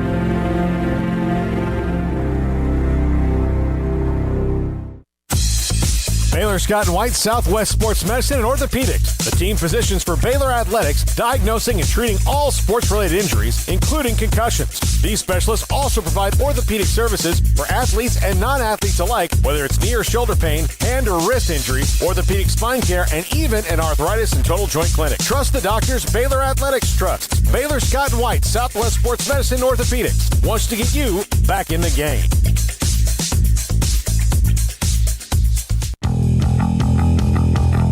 Welcome back to Sikkim 365 Radio. John Wachachua comes up empty, but Flagler picks it up. The 4 o'clock hour is sponsored by Boozer's Jewelers, the wedding ring store, specializing in custom jewelry and repair, all in-house. Now here's David Smoak, Paul Catalina, and Craig Smoak. Well, I was watching that Texas Tech game with Iowa State, and I was just kind of following some of the Big 12 chatter on Twitter, and Fran Fraschilla put up a note that the great Ron Franklin, one of the great broadcasters in my lifetime, had passed away at the age of 79. The last time I had spoken with Ron Franklin, we had him on the show a couple of times. He was the MC of the Earl Campbell Tyler Rose Award banquet. One year I stepped in for him. He was a staple of that event, an incredible gentleman, and he passed away at the age of 79. And Steve Fallon worked with him a long, long time, involving UT broadcast, but knew him as well when Steve ran the Texas Sports Hall of Fame. We haven't talked to you in a long, long time, man. It's great to have you on and hear your voice as well. When you heard the news about Ron, what was your just your original thought besides sadness? Well, first of all, I've aspired to be on your show for a long time, so thank you for having me. God, you are still full of it. I love it. Ron was, oh gosh, he was, he and my dad were great friends years and years. Back in 1979, I had to do some research to find out about all these years, by the way. Back in 1979, he was a big-time star at a television station in Houston and needed a weekend sports anchor, and I was in Austin and asked me to come be his weekend sports anchor, and I went up there, and it became quite obvious that, no matter what I did, I'd always be second fiddle to Ron Franklin, so I took a pass on that. And then this just tells you the kind of guy that Ron Franklin was. I had been doing University of Texas basketball games for 4 years, men's basketball. And one afternoon I was sitting in the newsroom, and one of the reporters came up, and he had pulled the copy from the Associated Press wire. That was back before the days of computers, and said, "I sure hope you've seen this." And I looked at it, and the University of Texas, according to the Austin American-Statesman, had broke a story that they were going to announce within the next 48 hours that Ron Franklin, television sportscaster in Houston, Texas, was going to take a new position at the University of Texas in charge of all broadcast communications, and would be doing the University of Texas football, men's basketball, and baseball games. Well, I thought that was pretty much news to me since I was doing the men's basketball. Yeah. But I went ahead and did my radio show like a good boy, and then afterwards I got a call from Bilas, the athletic director at UT, and he said he was so sorry that story had broken. He had intended to talk to me, but here was what they were doing, and explained it, and said he would sure like for me to stay on and work with Ron as the color analyst. And I said, well, I got to tell you, Bilas, that's something I'm going to have to think about. So he understood and hung up, got home. 10 minutes later, Ron Franklin's on the phone. Steve, listen, part of the reason why I think this is so exciting is because I'd like to work with you doing the men's basketball games as my color analyst. Well, how am I going to turn down Ron Franklin, for crying out loud? So I said, oh, yeah, sure, I would love it, excited about it, blah, blah, blah, blah, blah. So over the next 2 years, we worked together, and then he actually left and took another job, and I had gone over to the women's basketball at that point. But, that just shows you what kind of a class guy he is. He didn't, I don't think he really cared who his color analyst was going to be. Yeah. But he was nice enough to make that phone call at a tough time and be a gentleman. And that's the way I remember Ron. We worked together. He was awesome. He was the consummate gentleman. And as you know, Smoak, you've been around him. Ron could have a little temper, but he still was so good at what he did, and I just love the man to death, and so did my dad. And it was a shock to hear that he passed at 79. By the way, do you know why what happened? I don't even know. Craig, you had mentioned something in a text to me, and you'd gotten to know him through the Campbell Award and Tyler as well with Cindy, but. Yeah, I don't have anything official, so I want to be very careful. I think he was, I don't know, don't quote me on this, please, but I do think he was dealing with some dementia issues from what I understood, and I think that played into, whatever ultimately ended up happening. Gotcha. Yeah. Well, that's sad. And we lost a good one, didn't we? Yeah. No question. Steve Fallon again with us on Sick 'em 365 Radio. We had tried to keep him off the show for as long as we possibly could, as he finally just said, hey, by the way, I used to work with Ron. No, I'm kidding. I actually reached out to you, and we really do appreciate you sharing. I didn't know that story, the backstory about you working with him at the University of Texas, and glad that you told that story. Paul? I did because I worked with Steve for a long time. But for the people on the YouTube channel who don't know, Steve was my very first radio co-host. That's right. I got in this business with Steve Fallon. He was my Obi-Wan in this business. But Steve, do you have a favorite game memory with Ron Franklin? I mean, because the basketball teams at Texas back then under Abe Lemons were really fun to cover, I'm sure. Yeah, they were exciting. They were different. There's no question about that. I'm not sure that Ron would like for me to say that it was my favorite, but we were doing a broadcast at Stanford, University of Texas and Stanford basketball, men's basketball. And twice during our broadcast, we went off the air and couldn't figure out why. Well, it turns out that one of the Stanford student radio broadcasters had been unplugging our equipment so he could plug his stuff in, and I'd go there and plug it back in and unplug his.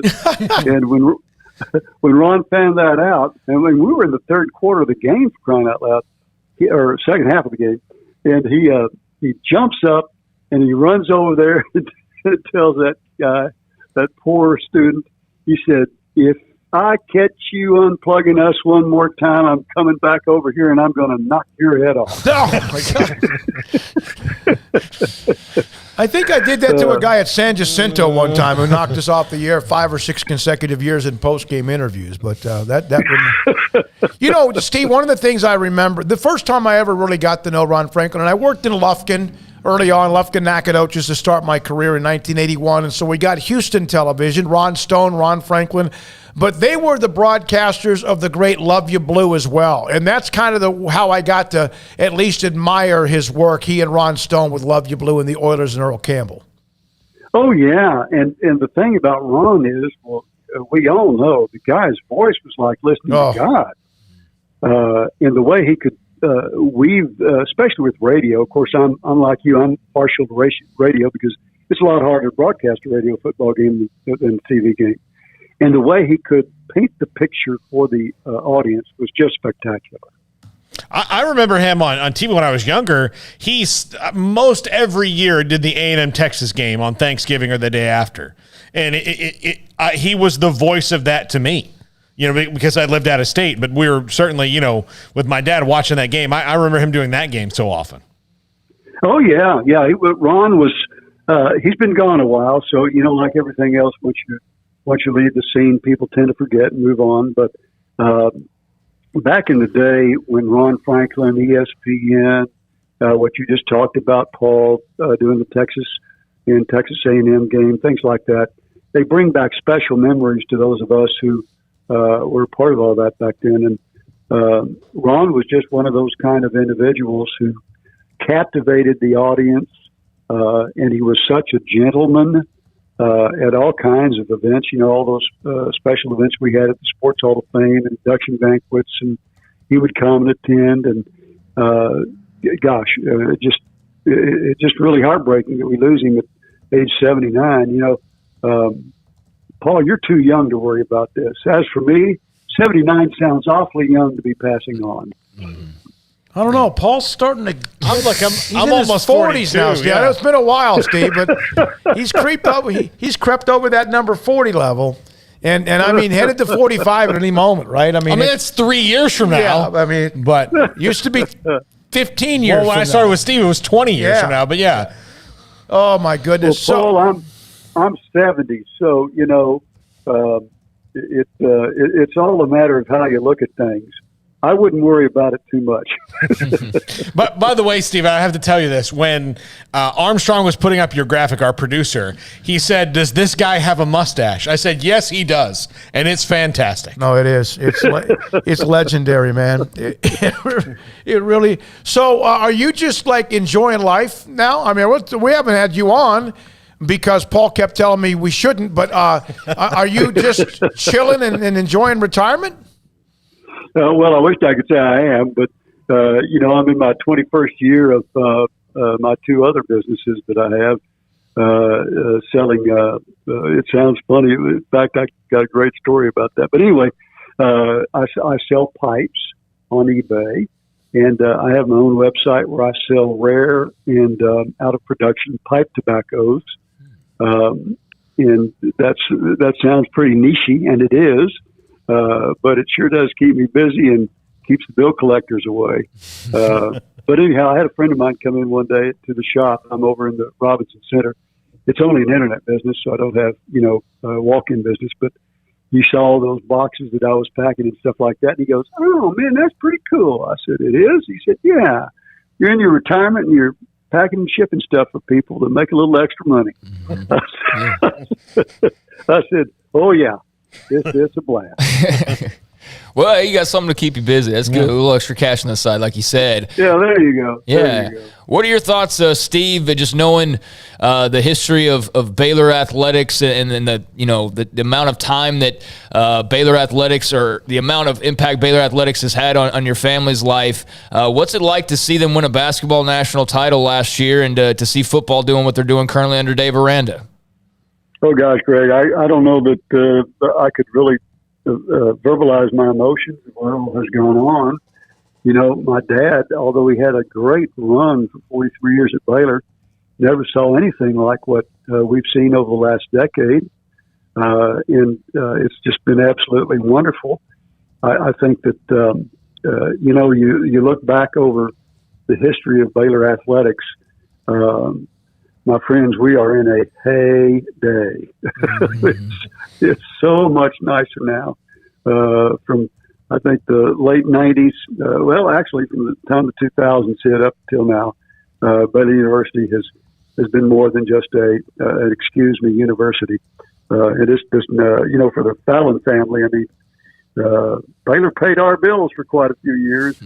Even when they didn't have much money to pay bills, but the way it is now, it's just incredible. Yeah, the run has been phenomenal, and when I arrived in 2010, Paul knows this. I mean, they had you know this, Steve. You were still at the Texas Sports Hall of Fame at the time. They'd been awful in basically everything other than women's basketball, and Scott had made the run 2 years prior, or that year, into the Elite Eight. But other than that, and now it's like when they lost a game, back-to-back games in men's basketball, it was almost like, well, wait a minute, what's this? It's like they have just done so much and so well for now almost a decade or plus. It's incredible. Well, you hit the nail right on the head, and it's just like, as an example, way back in the early 2000s when Paul and I were first doing the radio show together, Florida State was a relevant university. Hey, got him. Soccer and softball dominating things, Steve. Yes, things have changed. Yeah. Beat Duke last night. Beat Duke. Beat Duke last night. Yeah, in overtime. Do you have anything else you want to share on Ron? As far as, first of all, we know about his voice from basically just as smooth as anybody. His professionalism. I know he had the way things kind of went sour because of comments he made on the off the air that didn't go well. Did you ever talk to him after that, and how much that might have hurt him a little bit? Well, we did talk after that, but I sure never brought that subject up. So we never did. But one of the things that I remember about Ron, and it was something that I never was a part of, but as you know, my dad was the voice of the NCAA men's basketball Final Four for 20 years. Well, Ron got to go to the majority of those Final Fours. And when he did, and gosh forgive me, I tried to remember this earlier. I can't remember his wife's name. But anyway, when maybe 15 of those 20 years, Ron was there at the Final Four, and he and his wife would take my mom and dad out to dinner somewhere. And I thought that was pretty special. That's awesome. That is awesome. And of course, your father, one of the great legends as well. Steve, thank you very much, man. It's great to hear you. Great to see your mustache on this graphic, this picture. We had to dig back deep Right, Paul? Yeah, look, Steve is far younger than 70 in that picture, so. Yeah. Just saying. Well, my mustache was probably black back then, too. I love it. I love it. Hey, good to hear from you, Steve. Thanks for the thoughts on Ron Franklin. We appreciate you. Be good. You bet. Good night, gentlemen. That's Steve Fallon. Ran the Texas Sports Hall of Fame incredibly well for many, many years, obviously broadcasting. He mentioned, how about that story? The story breaks about him. He's going to lose his job as the men's basketball announcer, didn't know it, broadcaster. And then DeLoss Dodds, and he's probably heartbroken. And then Ron Franklin, 10, 15 minutes later, calls to kind of calm things down a little bit and at least have him be a part of the broadcast going forward. Yeah, I know that the Campbell Award folks are sad because they got to work with him closely. And Ron was the MC for the first few years of the banquet. And, he was also not like fully in the business at that time either because of the ESPN thing he talked about and just whatever else I guess was going on in his life. He just wasn't like full bore the way he had been. And so it was a big deal for him to get involved, and he loved being involved from all indications. And they kind of made a switch because I think he started to deal with some health issues, like having trouble, I guess, reading things certain time, delivering it, like there, I guess a couple times where he just kind of had trouble with that, remembering what he was supposed to say. And so eventually I think they decided that it was just better to make a move, and it wasn't anything, personal or anything like that. It was the best decision for Ron, really, and for the award. And he still stayed involved from my understanding, and, I still love the award and all of that. But yeah, his health took a decline. And like I said, I didn't want to say, I don't have the official word, but I do know that he was dealing with what I believe was like some dementia-related issues, and that's a terrible, terrible thing for anybody to have to deal with. But it was something along those lines, and that's terrible. So yeah, I know a lot of people were heartbroken to hear that news that had worked alongside him and that had worked with him, and the people at the Earl Award were definitely a group of those people. All right, the chat room going up and down on many, many things. We'll get to some of those as well with you. The text line. Raymond just popped on the text line. We'll see what he had to say. Also, some of you overnight were discussing that CBS Sports story about the Big 12 and the possibility of what the divisions might be, which is, and the good news is, even though that's something we did touch on back in September, the good news is it's real. And going forward, it will become even more reality as the Big 12 adds 4 teams and whoever and however long Texas and Oklahoma remain a part of the conference. This is Sikkim 365 Radio, and Jason King on the Big 12 and men's basketball is next. Waco Custom Marketplace. So today, and I know it's about to get really cold again. It's been beautiful today. About to get in the 20s again, lower 20s at some point. And I have a deep freeze in the back deck of where I live. And so I went out there today. I said, I got to try to think about what I'm going to have for the next couple of days and take some meat out, beef or chicken, pork, whatever, put it on the kitchen counter, let it sit there for a little bit, and have maybe something in the refrigerator that's slowly defrosted. I'll cook maybe on Thursday or Friday or even Saturday night. And everything inside of my deep freeze comes from Waco Custom Marketplace. Could be pork steaks, could be big, thick bone-in ribeyes, bacon-wrapped fillets, could be chicken breast, and even ribs. And then some things that I've cooked and then sealed and then been able to freeze it. And I put some of that out today, some chicken spaghetti that I'd made, and I put that on the counter to possibly eat tomorrow. And the chicken inside the chicken spaghetti from Waco Custom Marketplace. They have a full-fledged butcher shop. Beef, pork, poultry, and seafood. Also, they have a bakery every day. Fresh baked bread and kolaches every single day. And I'm telling you, man, the butcher shop product and the bakery product is fantastic. And up and down 2 or 3 different aisles, you'll have whatever else you want for something you want to cook or eat for lunch, dinner, breakfast, and then all the cold drinks, including beer and wine, when you walk in the door off to the right. The Bauer family does a great job. It's Waco Custom Marketplace at 425 Lake Air Drive in Waco. From the first workout to the last practice, sports is an incredible challenge. Hi, this is Dan Ingham with the First National Bank of Central Texas, and we're proud to support each athlete, every parent, and our educators. From families, small businesses, to the biggest industry, we're here to help. With remarkable products like First Free Checking, we've got banking ideas that fuel big dreams. The First National Bank of Central Texas. Familiar faces making local decisions. Member FDIC, Equal Housing Lender. One size fits all. That may be all right for an adjustable belt or cheap sunglasses, but when it comes to your financial needs, no one wants a one-size-fits-all strategy. Cam Heathcott, your Edward Jones financial advisor, knows that his most important goals are yours. That's why he takes the time to understand your needs, knowing you. That's how Edward Jones makes sense of investing. Cam Heathcott, covering Conroe and Houston, 936-756-7717 or cam.heathcott@edwardjones.com. Edward Jones, member SIPC.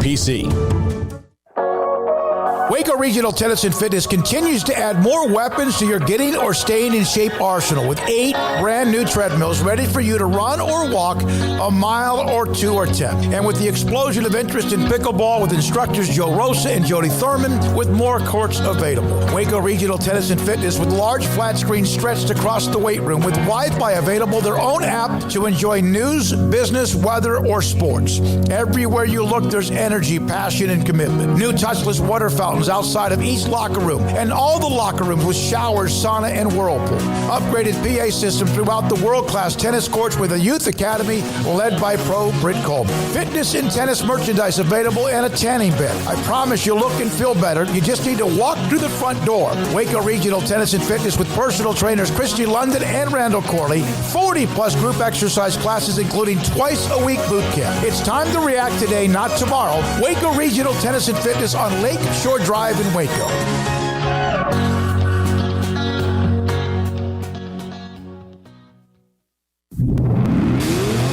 Masters of Barbecue, kings of crazy good food, and the perfect sanctuary for sports, beer, and barbecue is Coach's XXX Smoke on Austin Avenue in downtown Waco and also on Highway 84 in McGregor. A menu filled with choices like a great offensive playbook, including 3 meat combos with sides, burgers, and sandwiches, wings, loaded giant spuds, and salads, crazy wings, chicken poppers, big boy fries, and smoking quesadillas, just some of their amazing appetizers. There's Coach Big Ol' Draft Beer, or order Zach's Spicy Bloody Mary or Coach's margaritas and mimosas while watching your favorite team play. Great pecan smoked barbecue, fun atmosphere with attention to detail, including a catering menu, and we'll quote your price to fit your budget. Coach's XXX Smoke on Austin Avenue in downtown Waco, and walking distance to the great places to shop and enjoy, and also the original location on Highway 84 in McGregor. Great food, great price, great fun. Eat where the locals eat.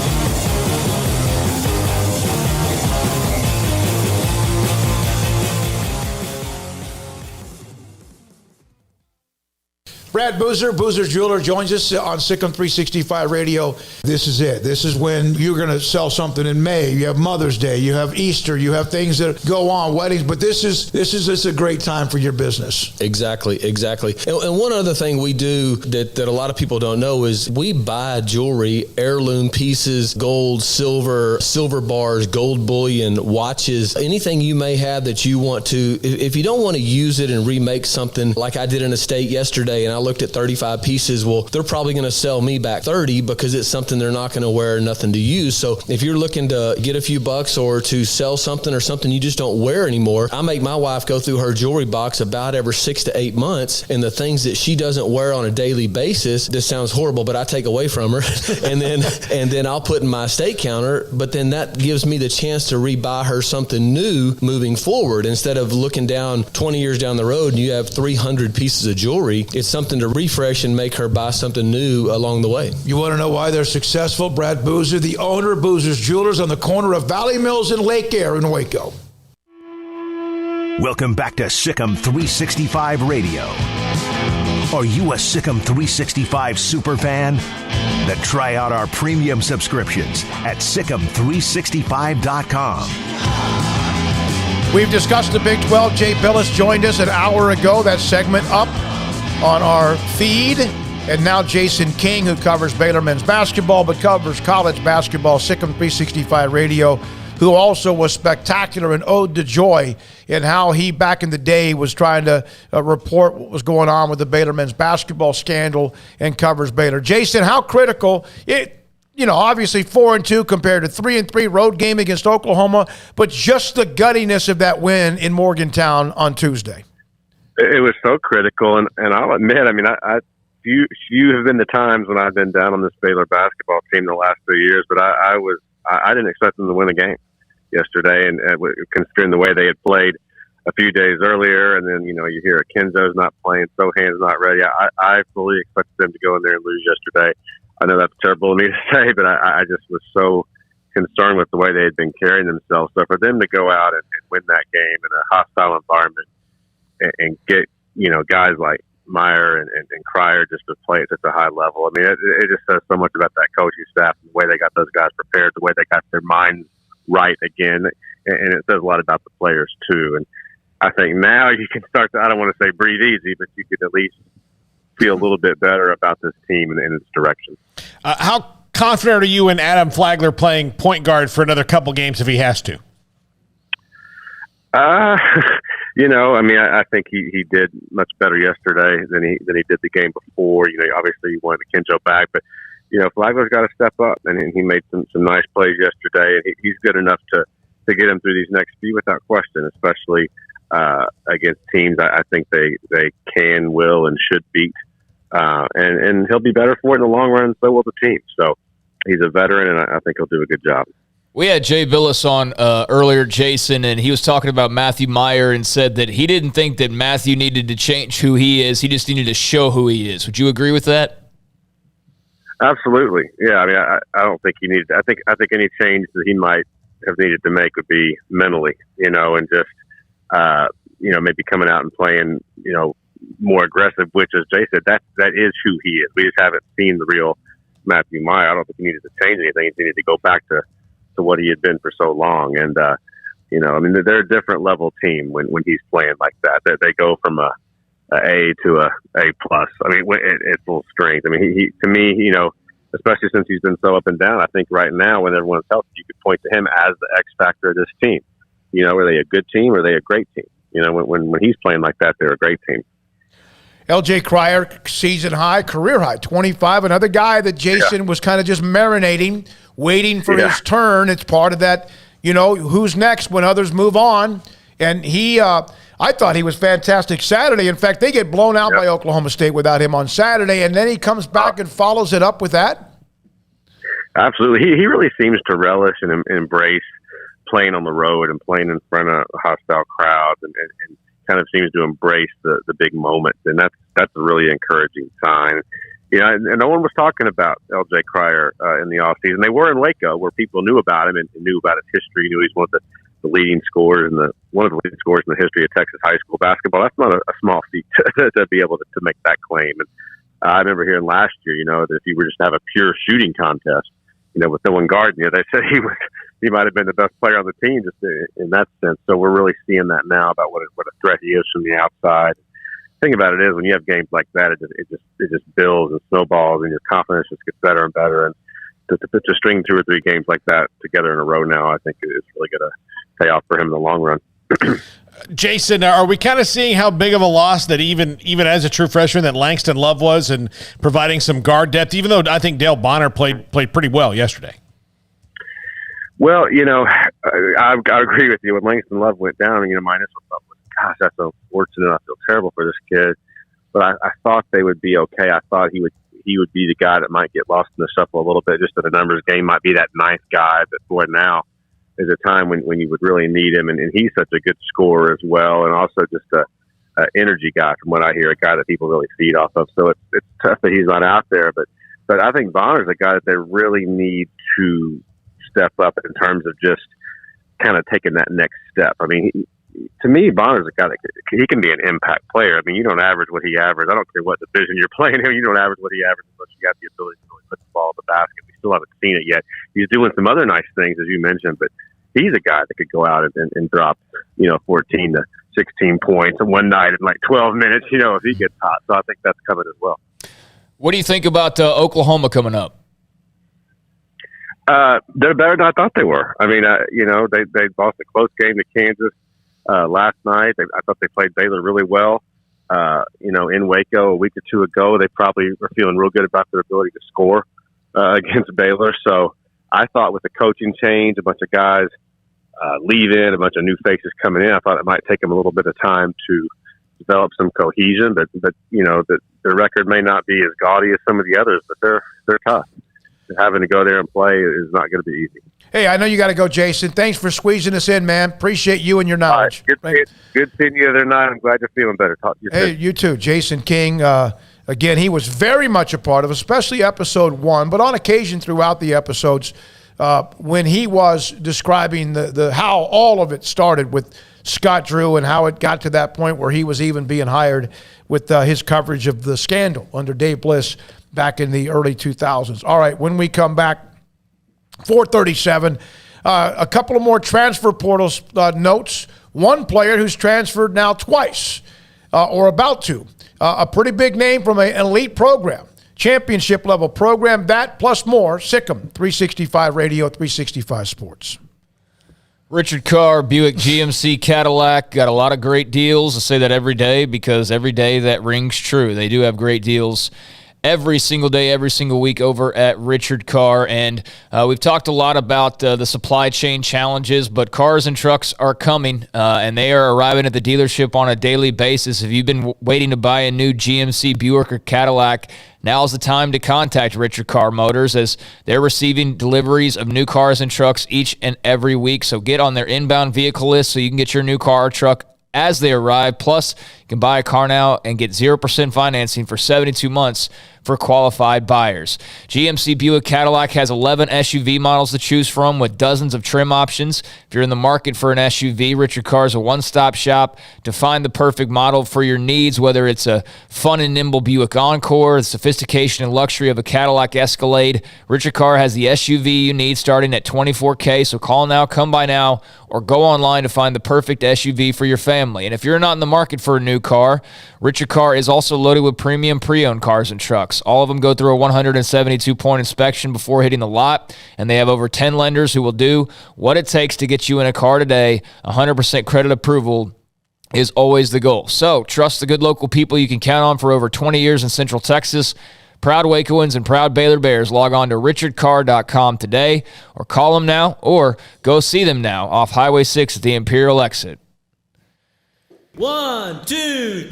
I'm in love with a man named Rudy. I'm okay with that. He knows exactly what I want. He keeps me coming back. He cooks breakfast, lunch, and dinner for me. Does the dishes too. I'm in love with a man named Rudy. Last name Barbecue. It sure is easy to fall in love with Rudy's tasty oak smoked barbecue. Next in line.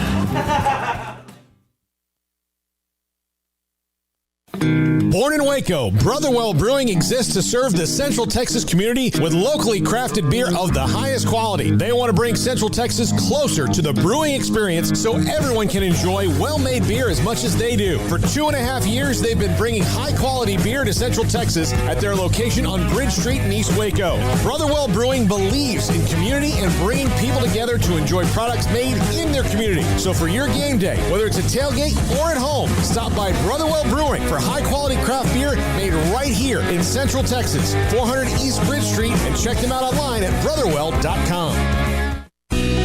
Let Camille Johnson Realtors guide you seamlessly through the process of buying your dream home or selling your current one. Commercial, farm and ranch, or residential, Camille Johnson Realtors can smoothly and successfully lead you through any transaction. With a team of 28 experienced agents who are excited about serving you, Camille Johnson Realtors services the entire greater Waco area. If you're in the market to buy or sell, contact Camille Johnson Realtors, 104 Midway Center in Woodway, or find them online at www.camillejohnson.com. Camille Johnson Realtors, elegant, charming, warm. Welcome home. Did you know that 1 out of every 4 men have symptomatic low levels of testosterone and don't even know it? And if you think you're too young to worry about it, guess again. Low T levels can make you feel tired and grumpy, cause weight gain, and wreak havoc on your sexual desire and performance. Petty Clinic Low T can set up same-day blood screening and results, so if you're tired of being tired, I challenge you to man up and Google search Low T Waco or go online pettycliniclowt.com. It's a private clinic with an atmosphere catering to men. Affordable, only $150 a month. Includes lab work, office consultation, testosterone injections, follow-up visits compared to $395 a month in Dallas or Austin, and you don't have to fight the traffic. Petty Clinic Low T as board-certified physician consultations will provide the best form of brand-strength testosterone available. Contact Petty Clinic Low T today, just off Highway 84 and Old Hewitt Drive in Woodway. Petty Clinic Low T, helping men become the high-performance men they deserve to be. PettyClinicLowT.com or Google search Low T Waco.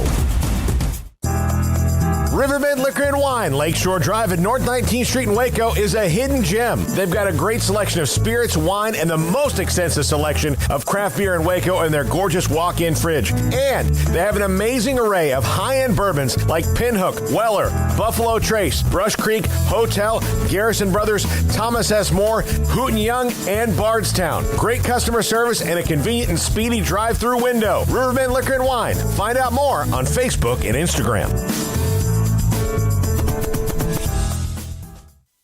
The secret to living your best life is pizza, obviously. Golden crust made from scratch, 3 fresh signature cheeses, and the toppings, crispy Old World pepperoni, savory Italian sausage, bacon. That's called a dream team. Find everything you need to live your best life and more at Marco's Pizza. Owner Bob Mock has been delivering pizza since 2001 and is the proud owner of 4 locations in Waco, Belmead, China Spring, Woodway, and soon to be open in Robinson. Marco's. Pizza lovers get it.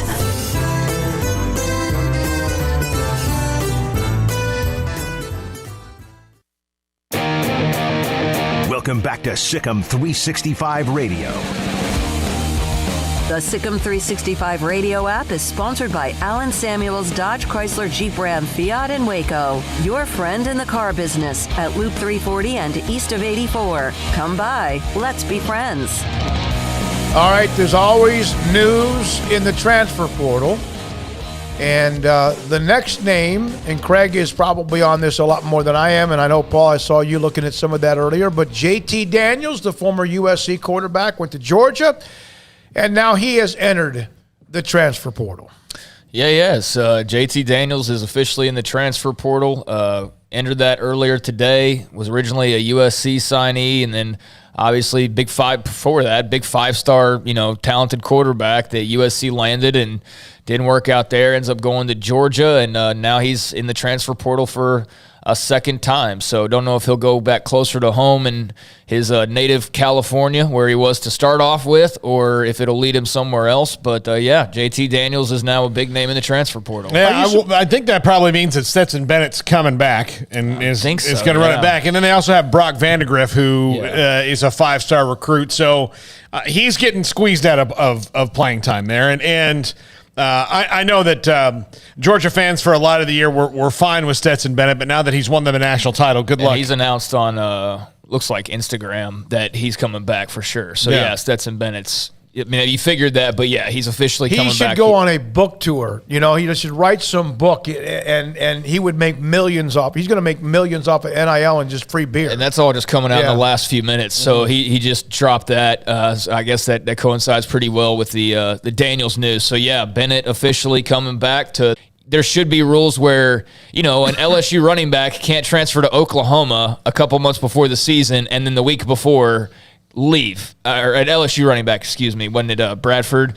But, that shouldn't happen. That's just, and I don't know how you'd argue for that to be something that should happen, of just bailing on a team the week before the season starts. I mean, if you're quitting the team, that's one thing, and you're not going to play football anymore, but if you're just going back into the transfer portal that you were just in 2 months earlier, or if it was even that long, I think that's dumb. That's dumb.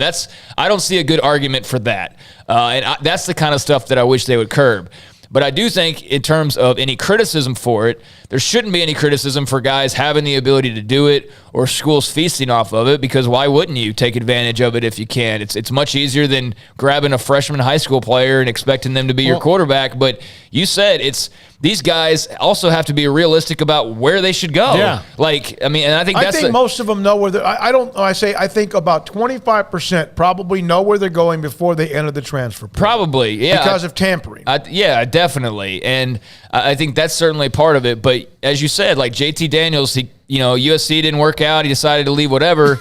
Then he goes to Georgia and then gets beat out. And it's just kind of like, I don't know. I do think there are some guys who probably have some unrealistic expectations and I'm not saying this about Daniels in particular, but it does seem like some guys are just looking for that starting job and then expect that starting job and they don't get it. And it's like, all right, back in the portal. And they're going to look back.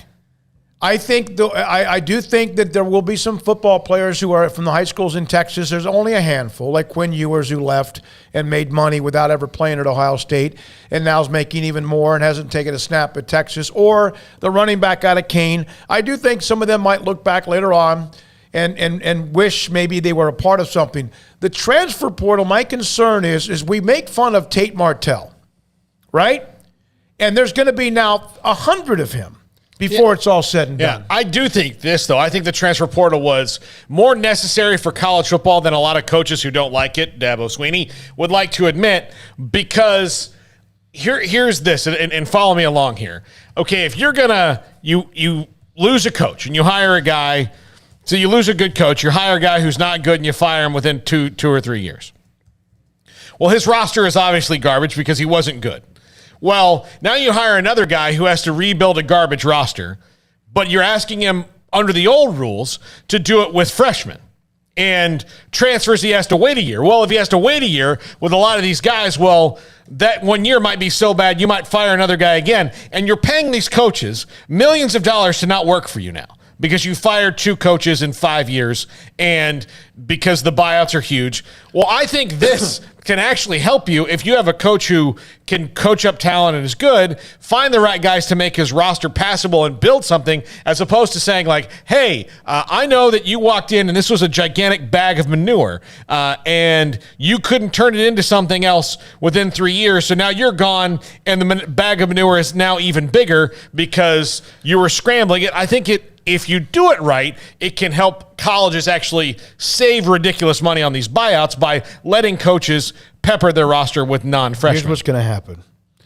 Those who aren't able to find another place to go play college football, the NCAA will have a bunch of people beating down their door saying it's unfair for them, and they'll give them yet another extra year of eligibility. No, they won't. Yeah. They won't. Yeah, I mean, at some point you can't have 8-year seniors. Like at some point, guys have to graduate and move on. And I know what you mean. Like I can hear in your voice how you don't like some of this, but again, I think there's just certain. It's not anti-trend. It's just certain things about it, that are probably could be better. And I don't know if a timeline would fix that or what.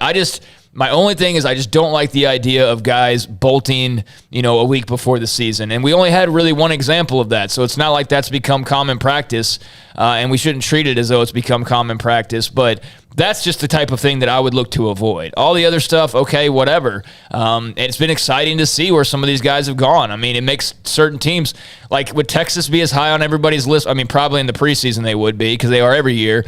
But would they be as high on preseason lists for 2022 without Quinn Ewers? No. I mean, that makes them automatically more interesting. Would Brent Venables have been able to come into Oklahoma and completely revamp a roster that was thin because of also the transfer portal? No. So, there's tons of benefits to it. Yeah, I just don't like the idea of a guy being able to leave, right before the season starts or midseason or what have you. But then again, that happened before too. My concern is not the transfer portal. The idea of it, I think, is good. The concern I have is there's no control of it. It's like the Wild West, and I'm not sure there ever will be. I'm not saying that you should have only 10 or you can't, because I think that probably would somehow be illegal. But there's got to be some way to control it better. And that's, if anything, more to maybe help protect the players who are just leaving. Now, Alexis Cuban, Our Alexis Cubitt, who was an intern for us, I just saw a note or two, her responding to somebody on Twitter about the transfer portal and all this and that. She goes, I know people who quit their jobs without having another one because they were in a toxic situation or are mentally exhausted, which I find very relatable. The fact is, student athletes transferring isn't always about playing time.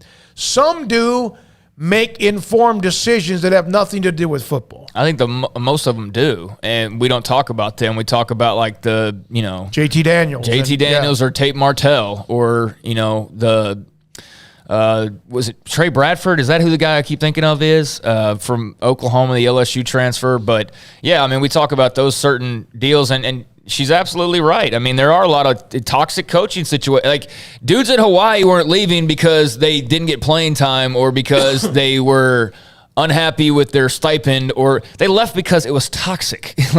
That's why they left. They left because it sucked to be there, and it sucked to play for that head coach, and it sucked to play for whoever else on staff, and it wasn't fun. And yeah, thank God they have a life raft to get off the island and find somewhere that's better for them. I think that's great. That's absolutely, if you're making a list of positives and negatives, I think there are far more positives than there are any negatives. And it's not even the biggest issue in college football. It's not even close to the biggest issue in college football. So we just need to learn to live with it, and I think most people have, and just move on and not treat it like it's some toxic thing. You can eliminate one or the other. Transfer portal, NIL. Name, image. No, I don't want to eliminate, because you can't eliminate either one. I would say the one that needs addressing is name, image, likeness. Which one needs more containment? Name, image, likeness. Yeah, name, image, and likeness has no rules. Transfer portal has rules. They just need to kind of tweak it. And it's kind of like digging a new tributary for a river. Like, it just needs to flow in a little better direction. As for NIL right now, there's no dam for the river. It's a straight up flood. And while it's great that guys can do this, there's got to be some sort of, direction for it. As right now, there's not. And it's because the two least effective groups in the world are in charge of it, and that's the NCAA and Congress. Let's go through a couple of the chat room comments. We got a break. Come back at 5 with Tony Casillas, former Oklahoma All-American, and also played with the Cowboys and Falcons in the NFL. From Lim 30, good conversation, pros and cons of the transfer portal. But in the end, when they figure out some parameters, I think the transfer portal will do more good than harm. From Hilda. I think, right now we get to talk about all these guys going to different places, and it's exciting. What would we be talking about college football-wise right now if it wasn't for the transfer portal? Nothing much. A little bit of recruiting because signing day is coming up, and maybe a couple of minor coaching moves, and maybe some big coaching moves coming up with the NFL carousel. We'll see how that affects college football, like a Jim Harbaugh, for example. But yeah, I definitely think they're far more positive. It just needs a little bit of refinement. Yeah. Hilda Brown, college football programs are still in limbo, this dead period, waiting for the NCAA to crumble and a new governing body emerging. Also said the NCAA has chosen to be reactive rather than proactive. Thank you, Hilda, no question. For 4 decades or so, it has caught up with them. Time to move on from the NCAA overall. And B.R. James, the NIL needs to go. It's not going anywhere. Neither is the transfer portal. But again, have some sort of containment. Otherwise, everybody just runs rampant. All right. And I think for anybody else that's still I'm not going to get into it. I mean, just embrace it. It is what it is. It makes it the Wild West, but it was already the Wild West of all sports. I mean, it already was. We used to laugh and joke about Barry Switzer literally parking a car in front of a hotel room Barry Switzer literally parking a car in front of Billy Sims's hotel room the night before National Signing Day so that no coach could get into his room to try and sway him from Oklahoma. That used to go on behind the scenes, and we just, what a great story. And now it's just out there, and it's not quite to that extreme, but, it's always been the Wild West. It always has been, and it's always been a sport where people try to find any advantage. Now it's just out in the open. Now it's just out in the open, so hey, it's not any different than it was. We're just ripping the mask off. So if you loved it before, nothing's really changed. Guys are just getting paid like they should have been the entire time. All right, we got a break. Tony Casillas, former All-American at Oklahoma, his thoughts about how Brent Venables has responded to the job with a roster that was being peeled left and right, and then also his thoughts on the Cowboys flaming out again. This is Sikkim 365 Radio and 365 Sports. Riverbend Liquor and Wine, Lakeshore Drive at North 19th Street in Waco. A hidden gem. Look, if you are into high-end bourbons, that's where you go. If you're into craft beer, that's where you go. If you're a wine connoisseur, that's where you go. You see where I'm headed with this? They're the spot to go. If you pretty much want anything in the spirits world, that's what they want. Not the spirit world, ghost or anything. Spirits, not spirit. But anything like that, they've got you covered at Riverbend Liquor and Wine. The drive-thru window, I talk about it all the time, but I'm constantly amazed by it because many drive-thru windows you go to, and no matter what the order is, if it's simple, it's short, or somebody might have a long, rambling order and just go on and on and on, they get it done quickly. You could be 3-4 cars in line, and you're up there in probably 5 minutes or less. That's how quickly they move through things at Riverbend Liquor and Wine. Their customer service is second to none. So check them out. Riverbend Liquor and Wine, Lakeshore Drive at North 19th Street. Find out more on Facebook and Instagram. Baylor University is where lights shine bright. So, let there be light. Let there be roommates and teammates, scholarship and championships. Let there be fresh starts and new traditions, fast friendships and lasting impacts. Let there be laughter. Let there be joy. Let there be light. Baylor University, where lights shine bright.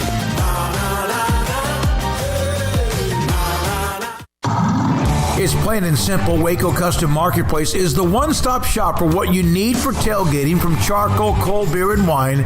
And, of course, customize your order with brisket, tri-tip, sausage, wings, smoked pork tenderloin, country-style or pork spare ribs, marinated beef and chicken fajita meat, ground beef and chili, meat, hot dogs, and burgers, buns, seasoning, sauces, chips.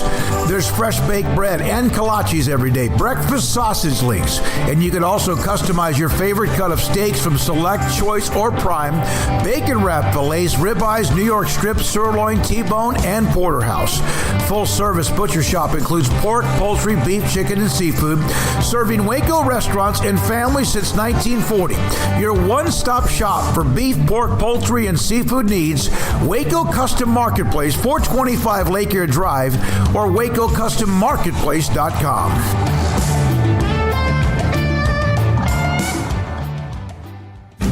Shorty's Pizza Shack at 12th and Bagby is a homegrown, family-owned and operated must-visit pizza place in Waco. Fantastic pizza by the slice or get the whole pie to share. Great happy hour specials every single day, and it's not just pizza. Great wings. You have to try the Sikkim sauce, chili cheese fries, pizza pillows, and more. Dine in for a great hangout or carry-out. Order online at shortyspizzashack.com or do yourself a favor and bring your crew to the restaurant at 12th and Bagby. Shorty's Pizza Shack. Tell them Paul sent you by.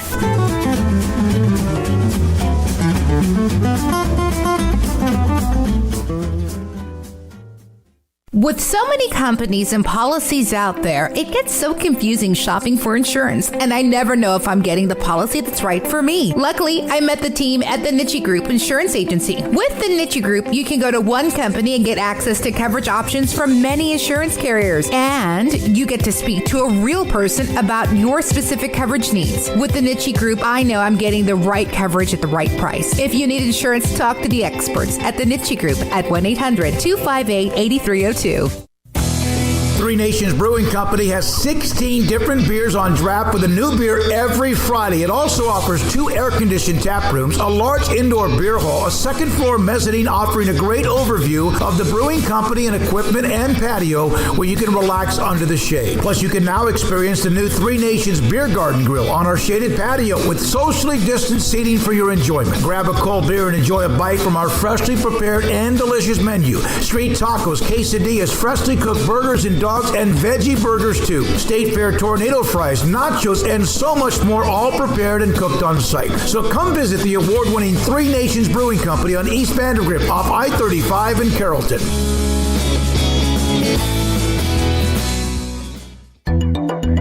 It takes time to reach goals. It's a truth that applies to more than sports. It goes for your financial goals as well. You work hard for your money, and you deserve an investment strategy that lines up with your game plan. And Tom Albers, your Edward Jones financial advisor, can help. If your financial investments aren't putting forth the effort you desire, stop by today for a financial review. Tom Albers, 4301 Lakeshore Drive, 254-776-7605. Edward Jones, member SIPC. Welcome back to Sikkim 365 Radio. He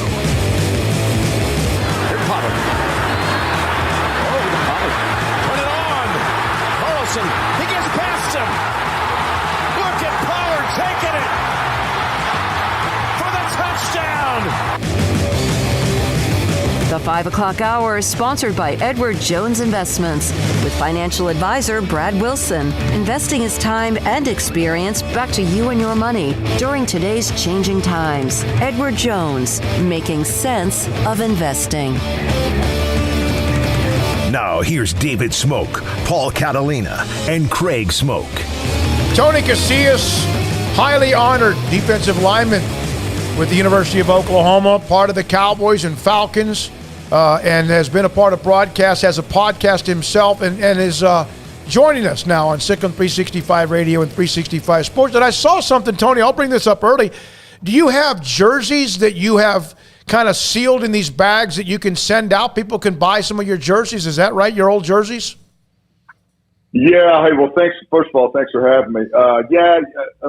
Fortunately, I think that's one thing about when the Cowboys don't run us old guys are still somewhat relevant, and people still ask me. They relive the old days, and so they won kind of, I guess, a piece of the history of the 90s, and obviously at OU. So, I decided that I have some jerseys that I have and I signed, and I have people actually frequently. You'd be amazed. I've been out of the game for a long time, but you'd be amazed at how many people still send me fan mail. I'm just very flattered, and it's amazing they still continue that. But yeah, you can reach out to me. I still have them, and I'm actually out of the Cowboy jerseys. I think I have 3 of my number 92 jerseys. So if you want to inquire about that, hit me up on Twitter. PC Casillas, and we'll see what we can do. All right, speaking of the Cowboys in the 90s, did you ever think it would be a quarter of a century plus a year since the Cowboys last even played for a conference championship or is going back to the Super Bowl? Man, it hurts. It really is. It is frustrating. I really think that you saw the frustration of the fans. I think some of the behavior, obviously, in the game was somewhat inappropriate.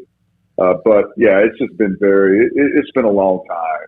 And to see the way it ended abruptly, I went to the game, and it to quote what the old Dennis Green, the coach, they are who we thought they were. And they didn't do anything about it. It's really frustrating. I think it's been that long, and here we go again. We're going to have to wait till next year again. Tony, they're going to lose probably both their coordinators. Are you concerned that might hurt them going into next year, or do you think Mike McCarthy can make good hires considering he didn't really the first year? Well, I think you just kind of step back and just kind of ask yourself what Mike actually did this year. And I think that there's a lot of criticism now, obviously, when, as I mentioned, the season, you're one and done, and the expectation was so high, higher than any year I think that's ever been around here. And Jerry gets everyone the high expectations and the hype. But, yeah, I think Kellen Moore, Kellen Moore's a young guy. I think that's kind of the nature of the NFL, that these young guys, they have a couple good years. But I'm not really concerned about Kellen Moore. I think we can replace. There's a lot of guys out there that can do what Kellen has done, and not to discount what he has and has not done. Certainly, it's kind of like what Troy Aikman came out and said today. They didn't find a way to utilize their playmakers. Now, Dan Quinn's another thing. I think Dan is it's amazing what the defense, how they responded, and just overnight, just the most, the team that let takeaways and just kind of transcended this great defense, and that may be replaced. But I think if what I hear and what's been mentioned is Mike Zimmer might be a candidate to be defensive coordinator. So I know Mike and has familiarity with him. But I think that probably more so Dan Quinn, I'm more concerned than Kellen Moore, because I think that Dan Quinn has done so much in 1 year that I think everyone was just blown away at the results that this defense had. Tony, you kind of have referred to it a little bit, but can you describe, 20-plus years now you've been hearing from Cowboys fans every offseason, but can you describe just the heartbreak and heartache that Cowboys Nation has, so to speak, for the glory days of when you were playing in the mid-'90s? Well, it's such a dagger in that game because you when you go into a game like that, whether it's a bad matchup or not, you're either good or you're good. And I think that the Cowboys kind of fooled us. We saw that there was this trend offensively that they just weren't getting it done, and they were 6-0 against the NFC East, but we kind of saw how the NFC East ended up. It was a very bad conference and division. So we saw that. But it's hard, and I think that watching and being at the game and seeing it unfold, and they didn't do anything to refute what they were doing and throwing at them. You knew what they were going to try to do, and yet they come out. The 49ers come out, they take the ball down the field, they score, and then the offense comes out, and they look like they haven't played a game all season, just discombobulated. And I think that really hurts the fans. And it really, for an expectation for a team to be able to have this high, we're supposed to, this is our year, and just to end that flat, and that's kind of the way the team has been. So I think this one really, really hurt more than the past because this team, the fans have been let down for a while and alone for, as you mentioned. I don't even want to mention it. So people weren't even living when obviously this generation, but. I think for Jerry, I think that really, really was very piercing that the expectations and what they were supposed to do. And you pay a quarterback $40 million and he plays that way. It's very disappointing and it's very frustrating. Tony Casillas, again, two-time Super Bowl champion, joining us on Sikkim 365 Radio and 365 Sports. The defense... You knew, and I'm going to go back to what you said. Troy Aikman made a comment about how can CeeDee Lamb have one catch and Michael Irvin in the same situation would have had 10 at halftime, and he was careful. He goes, I don't want to go back to the old days because no one remembers or cares. And then Drew Pearson took a little shot at Dak not progressing as the season went on. Yeah, when you start to hear former players do it gets that noise gets a little bit louder, doesn't it? Well, certainly when Troy comes out and says something, and I think the credence is there for him, and obviously Drew. It's just frustration because you have to hear it. We've been having to hear it for so long, and I think the thing also too is that there was credibility throughout the league. I mean, there's been a lot of times where, in this region and everyone in this area, the regional area is like really high on the Cowboys, and like this is the year, but. They really got a lot of respect from the national media this year. And I think when Troy, when you go into the game, you try to figure out ways to create some positive and momentum and do some things. And they decided to continue this game plan. And when you have someone like Tony Pollard, who is better than Zeke Elliott now, and you got someone like CeeDee Lamb that this is why you brought him in, and he's supposed to be great in open space. Get him the damn ball. I mean, it happens every time in the NFL, and just make him devise something simple and do something where you create some momentum for the team and not sit there and let your quarterback just get hammered and then make bad throws and decisions, and really just keep the defense keep them honest. And that's the frustration. You got to be able to do that. And for some reason, they got back in their old ways. Kind of remind me of Jason Garrett as an offensive coordinator.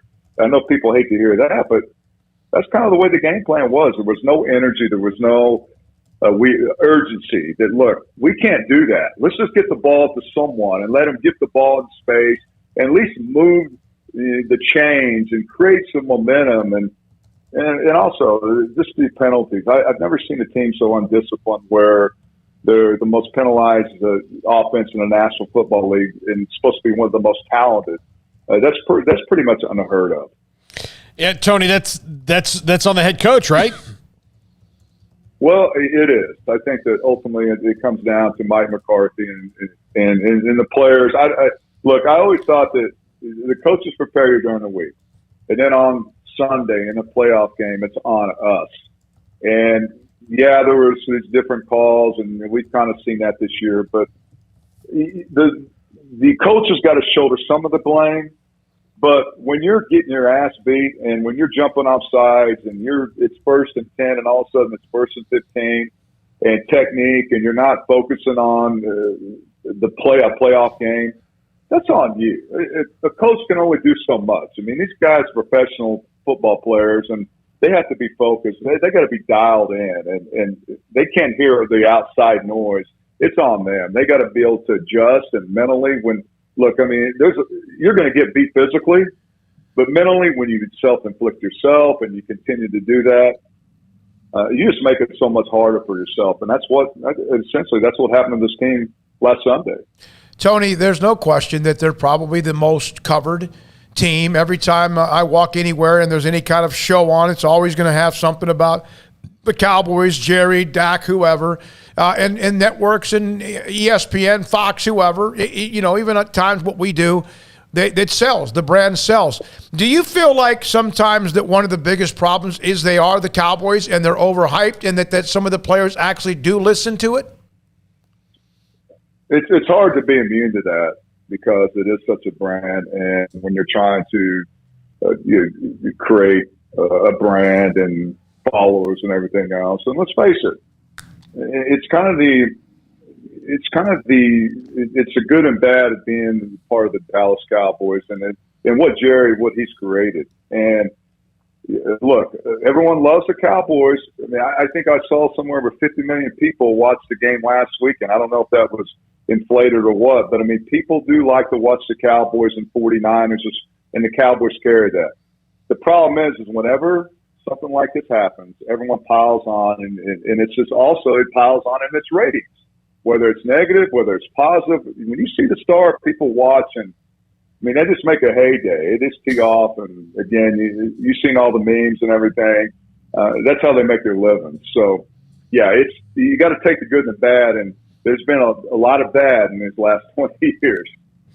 Tony, this is the first defense, to say a positive, the first defense I can remember in a very long time that at least reminded me a little bit of what you guys had in the 90s, of where there were stars. Certainly there's the Charles Haleys of the world and Deion Sanders and whoever else you want to throw out, Darren Woodson's, but everybody had roles and everybody played up to their roles, whether the young guys played really well, the 1 year free agents like Keanu Neal and J-Ron Kearse and DeMonte KZ all came in and played really well, and the Cowboys hadn't had that in a very, very long time. And I hate to hear you just mentioned the 90s, and that's kind of our reference. We go back, and it's a good reference because we were really, really good. But the problem is that, and you asked me, why is it so frustrating this year? Because finally they got a defense. Yeah, a defense that was balling, takeaways, and we saw Micah Parsons was amazing. Trayvon Diggs led the league in interceptions. I mean, this defense was good, and all of a sudden, the offense played really good the first half, and they complement each other. And in the second half of the season, the offense decided that they just want to vaporize. And so I think that's the frustrating part. Finally, you got this great defense. You get takeaways, you can make plays, and the defense played good enough on Sunday to win. Then all of a sudden, the offense is compromised, and they really hadn't had anything like that. And to your point, there's some things on this defense that did exceptionally well. And you asked me about Dan Quinn. Dan Quinn had his hands all over that. These guys love playing for him. His philosophy is totally different. It's crazy the way he turned it around. And to me, that speaks a lot of volumes. That's why he's one of the most sought after coaches now in all these vacancies in the NFL because of that. So, I think that's the frustrating thing is that this offense and defense are so used to compromising each other instead of complimenting each other. Finally, you get that, and then that happens on Sunday. You have no offensive whatsoever, and I think that's the most frustrating thing. Well, speaking of defense, Tony, Brent Venables now back in Norman as head coach of the Sooners after doing a great job as DC at Clemson for several years. Your thoughts just, first of all, on Lincoln Riley's exit and now Brent Venables in a new era beginning for the Sooners? I think Lincoln Riley obviously could have did it differently, and he took the money, and I don't know what happened. But I just think he just kind of felt like that he wasn't – he wasn't a versatile head coach to me. He was pretty transparent when you kind of look back, and his whole philosophy is on offense. When we say that, and they hired a defensive coordinator, but that was a pass. And now you go out, and I think that the only thing I felt like Oklahoma, they looked a little desperate, and I get it. And the way it happened, that doesn't ever happen to Oklahoma. And so they went out and said, look, and with the NIL and all that stuff, they had to make some changes. But they got a guy that is doing everything that he needs to do. He is putting his face out there. It's a different culture. And he's a defensive guy. And I think that OU will be good. They will always have offensive weapons. They will always be able to do that. And they got a good offensive coordinator, the guy from Ole Miss. But now they can create some defensive culture because no one wanted to come to Oklahoma to play defense. And you look at Baylor, what Baylor has done, with Dave Aranda there. I mean, he's done some tremendous things, but Oklahoma, no one wanted to come to Oklahoma and play defense. Now you got someone like Britt Venables that's going to go out and he's going to try to recruit and find these guys. And so I think that's going to bode well for them in the future. And look, he's got a pretty good pedigree. He was there with Stoops when they won a national championship. He was in Clemson. He's been with two of the Hall of Fame coaches, and he gets it, and he's passionate about it. And we'll find out what he does, the next couple of years. But I think Oklahoma is going to be. They're going to be good, pretty good for the next few years. Well, they've been able to get their roster at least back up to something after they got raided by not only Lincoln Riley but also the transfer portal. How important was it? Yeah. Like, what are your thoughts about that, Tony? And I know that when you played at Oklahoma, and I know rules in the day when you were there and in college football, there was a lot of things going on, but now it's just like everyone's just handing out thousands and thousands of dollars publicly. What are your thoughts about the NIL, and what are your thoughts about the transfer portal itself? I think the transfer portal, I said it when it first came out, it's going to be like free agency. These guys are just going to decide. Now, the NIL wasn't around when I said that, but the NIL is going to change the landscape for college football. And the fans are the ones that they're going to get hurt by it. And they got to understand that now you see a guy in a parking lot with two Land Rovers and driving around campus. That's illegal. Back when I played, we had that in the parking lot, but you weren't supposed to do that. Yeah. So I'm not going to say that never happened, but it wasn't on the up and up. And people were like, okay, well, how much money did OU pay for? You got paid more at OU than it did in the NFL. Well, that's not my problem. I mean, my point is that now it's just changed everything. And the transfer portal, these guys that, and I'm for it. I think that the problem is that now when you go to the NFL, that when you get a lot of money, it's hard to manage that. Everyone wants it. Everyone wants. We've all heard the stories, and now you got kids that are 17, 18, 19 years old coming in the college football, and they're getting paid $1 million. I mean, how are they going to cope with that? How are they going to deal with that? Who's going to give them advice on that? And they still have the issues of the family and being able to, and the thing about it, people don't understand is that these kids come from different backgrounds. And you know athletes, the backgrounds. I mean, they come. When I was a freshman, my family was poor, and if I would all of a sudden would have had, at 17 years old, the NIL was around, and I would have gotten $1 million, I think that would have been a huge, huge burden on me, because all of a sudden now I got to go play football, and then I got to figure out how I'm going to manage this money, and then all of a sudden I got all these bigger issues. But to answer your question, I think it's going to take some time to sort it out, and I think there's got to be some time. The coaches are getting paid millions of dollars. That's fine, and the schools have capitalized and making money. And I think finally they realize the players, and I'm for that they got to have a piece of that pie to capitalize on that, because if they don't, someone else will. But it's going to be a wild, wild west, and you guys are soft. And the way it's going on, man. Now these guys go for where these coaches go to, and they're just trying to get a gauge. They have agents now. I mean, think about that. I don't know. Technically, it's not called an agent, but they already have representatives that represent them now. And they haven't even gotten info. And one last thing. Not all these kids are going to get a chance to go in the National Football League and play. So I'm a proponent of it because maybe they take some of this money and they put it away and they'll be able to save it. And when they get out of college and they don't have a chance to play in the NFL, at least have something.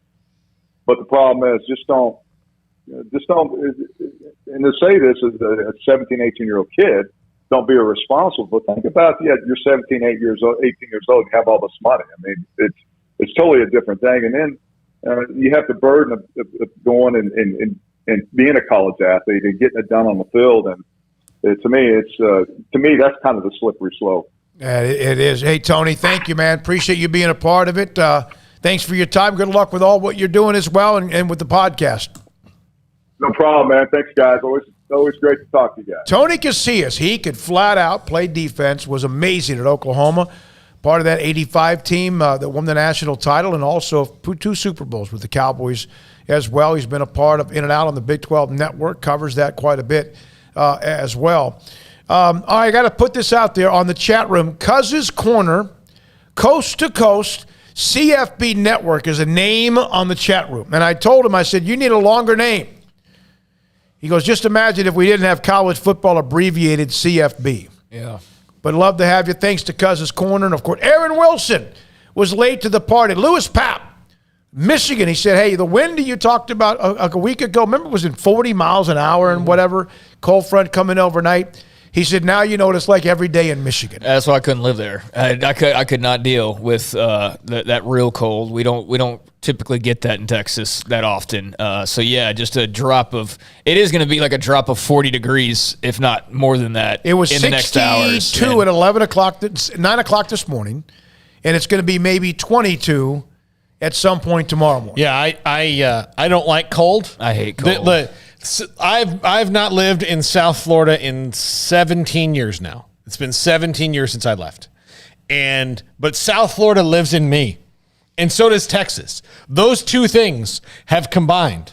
And before that, I lived in Louisiana. So those 3 states have combined in my blood to make me a cold weather. Oh my Lord! Humid, loving. Yeah, I'm a wimp. I'm absolutely a wimp. When I don't you like a good free? And I know not last year because last year was an Armageddon. No. Well, okay, like right now it's 61 degrees. Tomorrow morning at 8 a.m. it's 29 degrees. The problem is not that; it's the wind chill. Yeah, the wind. The wind here. Yeah, and Central Texas is bad anyway. I got in an argument. My friends tried to get me to go on a ski trip in 2006.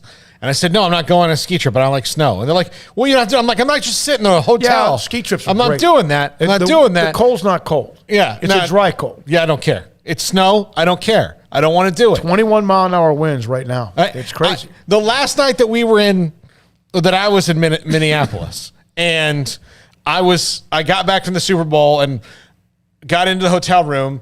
I was just, or the lobby, and the lady at the front desk was kind of laughing at me because I was like visibly like, rah! And then she goes, bone chilling. And she goes, what's the matter? I said, how do you live here? Why? There's other places. But I don't mind it for a week. I don't mind on occasion a little snow. I think that's cool. And again, a lot of you watching West Virginia, Michigan, Ohio. Like, whatever, guys. Yeah. They don't care. It's like sitting in snow outside. You're like, guys, you guys are talking nuts. about wind chill, but the wind does suck around here. It does. Like 40 would be fine, but 40 with a 25-mile-per-hour wind chill, that's when it's not very fun. Here's from Justin R. Man, it was 75 here today in Tampa. Well, look, Justin said 75 here. Yeah. Justin also said, not going to lie, as a native Floridian, I'm jealous that y'all get those cold temps. Wish it was that cold here. I was living in Tampa in 2003 and went to Philly to do a stand-up comedy competition in Philadelphia. And the plane landed and it was snowing. And I brought the heaviest jacket I had. My dad's best friend, Harv, picked me up at the airport because he lived in Philly. And he looked at me, he looked at my shoes, he looked at my jacket, and he goes, we're going to have to go. He's like, we're going to go and get breakfast right now. We can go into the diner, car to the diner, you're fine. From diner to before we get into Philadelphia, we're going to a store and we're buying you proper clothes. Yeah. I said, I don't own them. He's like, I understand that, but I don't want you to die here. Yeah, it's a different type of cold. Elsewhere, we're complaining over nothing, really. I actually did get an email, and we still have yet another guest to get to as well. In fact, John Machota here in a moment on the Cowboys. I got an email today from Spectrum about the possibility that we could have a power outage, or at least learning that was. Then I get one from USAA, which is my car insurance, Craig's car insurance, Paul, and it's about the possibility of the freezing temperatures. And I think they're trying to be proactive compared to what happened last year when that thing hit us. No, what happened last year? And the whole state of Texas's grid system. No big deal. Yeah. All right. When we come back, John Machota, theathletic.com, Mike McCarthy today had a press conference on maybe just like a postmortem. What did he say that made sense and what didn't? Sikkim, 365 Radio, 365 Sports. I want to know that if you are, as you get older, starting to maybe not feel quite the same when it comes to your focus, your energy, and you've gained a little weight, and also your sex drive is not what it used to be, or even anything.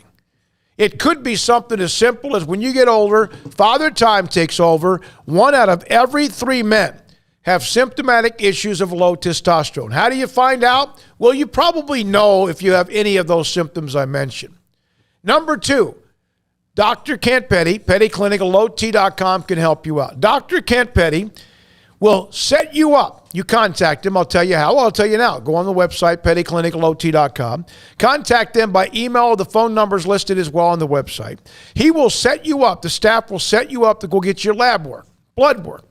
They'll get the blood work. You'll get a discounted rate, and in some cases, it's even completely waived. He will get your blood work, get the results, check your testosterone levels, and if they're too low, he will put you in or give you the option to put you in a program to increase your testosterone levels. And oh, by the way, increasing your testosterone levels so you can be better across the board. Why would you not want at least try that? Find out if it's your testosterone. It could be something else at pettycliniclowt.com. Payments for qualified buyers only at 2.9% with 5,000 down, cash or trade. TTL Extra. See dealer for details. It's New Year, new ride time at Richard Carr. New Year pre-owned deals like a 2017 Dodge Challenger for $272 a month, a 2019 Ford F-150 for $422 a month, or a 2014 Cadillac CTS sedan for $227 a month. Our vehicles go through a 172-point inspection and we pay top dollar for your trade. 100% approval is always our goal. Find your next car or truck at Richard Carr. At Richard Carr, we give you more. From the first workout to the last practice, sports is an incredible and rewarding challenge. Hi, this is Dan Ingham with the First National Bank of Central Texas, and we're proud to support each athlete, every parent, and our educators. From families, small businesses, to the biggest industry, we're here to help. With remarkable products like our free First mobile app, we've got banking ideas that fuel big dreams. That's the First National Bank of Central Texas. Familiar faces making local decisions. Member FDIC, Equal Housing Lender. At Ideal MRI, we feel blessed to be part of the Waco community. We're a small family business here in Central Texas. At times like this, the cost of healthcare has never been more important. And unfortunately, significant illnesses and injuries still occur. And that's why Ideal MRI is open and here to serve you through this difficult time. So if you need an MRI, ask your doctor about Ideal MRI. You can schedule online in minutes at idealmri.com or call 833-IDEAL-MRI.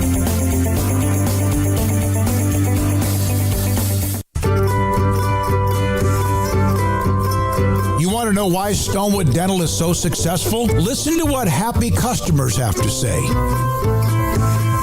It's pleasant. It's different than any other dentist office. I really feel like they care.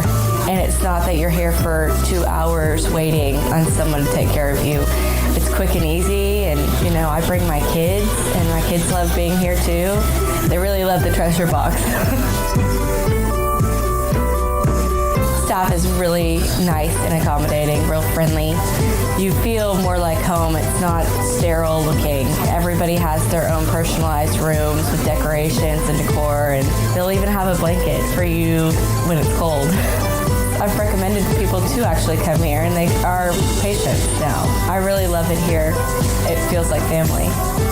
Learn more, stonewood-dental.com.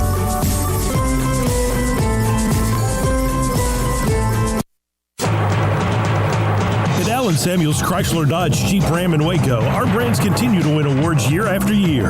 The 2021 Ram brand just received first place in the prestigious J.D. Power Initial Quality. The Dodge brand finished second to Ram, and the 2021 Jeep Gladiator is rated first among all mid-size trucks. This month, you can get an early start to the new year with the Start Something New sales event, only at Allen Samuels in Waco. Come by, let's be friends. The year is wrapping up, sports bettors, but BetUS still has your NBA, NHL, college football bowls, UFC, PGA, and of course NFL betting lines up for their 27th year. Live betting on all of it. Log in to BetUS.com today. Use our promo codes SICK'EM125 for a 125% bonus on cash, or SICK'EM200 if you use crypto. So use the 3-decade leader, BetUS.com. Use promo code SICK'EM125 and SICK'EM200. Stepping into a new pair of boots is great, but stepping into the boots of a U.S. Army officer can also add confidence and leadership skills to your son or daughter's career path. There are more than 150 occupational specialties to help them find the best fit for their future. See all the things your son or daughter can achieve in our boots at GoArmy.com. U.S. Army Waco Recruiting Company, 254-598-8131 or 254-776-1543. Welcome back to Sikkim 365 Radio. It's time for our weekly segment with John Machota of The Athletic, brought to you by Pioneer Steel and Pipe, where customer service is their main focus, and best in metal, steel, and pipe for large or small projects, with 2 locations in Waco and Bryan. Family owned and operated since 1943. All right, here we go, 5:33 on Sikkim 365 Radio, 365 Sports. Earlier today, we've had Jay Bilas, broadcaster from ESPN, looking back at not just Baylor's win at West Virginia, but the Big 12 in general. So I saw this tweet. Mike McCarthy said the Cowboys' #1 goal going forward is addressing the penalties, and former Baylor quarterback and broadcaster J.J. Joe, I figured that would have been like maybe week 5, 6, etc. We're not joined by John Machota, who was there. Mike McCarthy had his end-of-the-year postmortem. And, John, what did you learn? Oh, geez, I don't know if I learned anything. I don't know. It's not a great situation. I asked him early on in the press conference, I just don't know how, with them losing coaches and losing players free agency, and then just the way they ended that season, I don't know how a rational thinking person would think that they're going to be better next season. And that's what we do in this business. Your season's over, you lose, and then all of a sudden it goes on to how are things going to get better? How do you improve next season? And I don't really know that if they have the answers of how they're going to do that, because this roster is going to look different. The chances that the roster looks better than it does right now are slim to none, as far as I'm concerned. There's only so much you can do through the draft. They're not going to be spending significantly in free agency. And so, yeah, I mean, Mike McCarthy talked for about 45 minutes, but I think there's only so many things he can say because of just the way that season ended is very disheartening because of the matchup that they had playing at home. I mean, it's hard to come up with the answers that anyone's going to believe when you're the only one of the 6 wild card teams to lose at home. And I don't know. I get the sense from the Cowboys fan base that this is the most frustrated I can sense they've been in my time covering the team, and rightfully so. John, forget about just what they're losing when you talk about Dalton, or guys that they'll potentially lose. I know that a couple of them will stay, but what they're losing, but what they have to fix and what they might have to let go of to fix it even compounds that when you look at the offensive line and what an issue that's become. Absolutely. And it'd be one thing if they just laid this egg against San Francisco, but it's like San Francisco game just added more to what we had already been seeing during the back half of the season. Play a bad team, beat up on them because you're clearly the more talented team. You really don't have to focus much on the details and being disciplined because you're just a way better team. But whenever they played a decent team, I'm going to say a good team, because where we sit now, I don't know we can even say that the Cardinals were a good team. If you take away, if you just look at the Cardinals schedule, you take away the Cowboys game, they certainly didn't finish the season well, losing up in Detroit, the way they played against the Rams in their wild card game. So I wouldn't even say good teams. I mean, are the the Raiders really a real good team? You know, they played in that game. Denver, obviously. It was like anytime they played even a decent team down the backstretch of the season, they just did not look like a team that belonged in that same conversation with any of the teams that are still remaining in the playoffs right now. And again, then you're not going to improve the talent. So, okay, like you mentioned the offensive line, you can add like a piece high in the draft.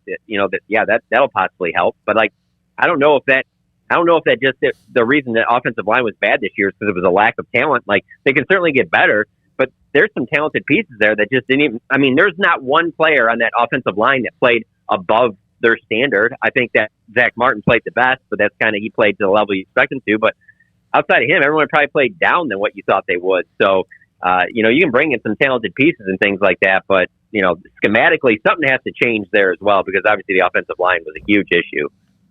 John, so there at the end of the game, as the seconds are ticking away, Dallas looks like they might actually have a shot to go down and score, but just did not have enough time ultimately. A very deflating way for a football game to end. What was going through your mind up in the press box during that last couple of minutes, and what was your reaction as you saw a game that was so hot and heavy just come to an abrupt stop? Yeah, you use the word deflating. I'm going to use the word perfect. I thought it was a perfect ending to that game and to that season. That's exactly how it should have ended, because it was like the entire game. Like, I wrote about this after the game. Like, it was just like a very undisciplined and unprepared team. And you can sit there and say at the end of the regular season you saw that and things like that. And I'd even let that pass a little bit, because I'd be like, you know what? They had the division locked up since early in the season. You knew that they were going to go to the playoffs. You know what? I can see some of these guys maybe letting off the gas a little bit. To play the way they did, the very first snap, the way that the 49ers just marched down the field on them, and then just how unorganized and off they looked on offense, that was a perfect way to end the game. Just a complete disaster. Why would you run that play in that situation? You need the refs to be borderline perfect there, and you're the team that's always criticizing how the refs are out to get you. Why even put something into their hands?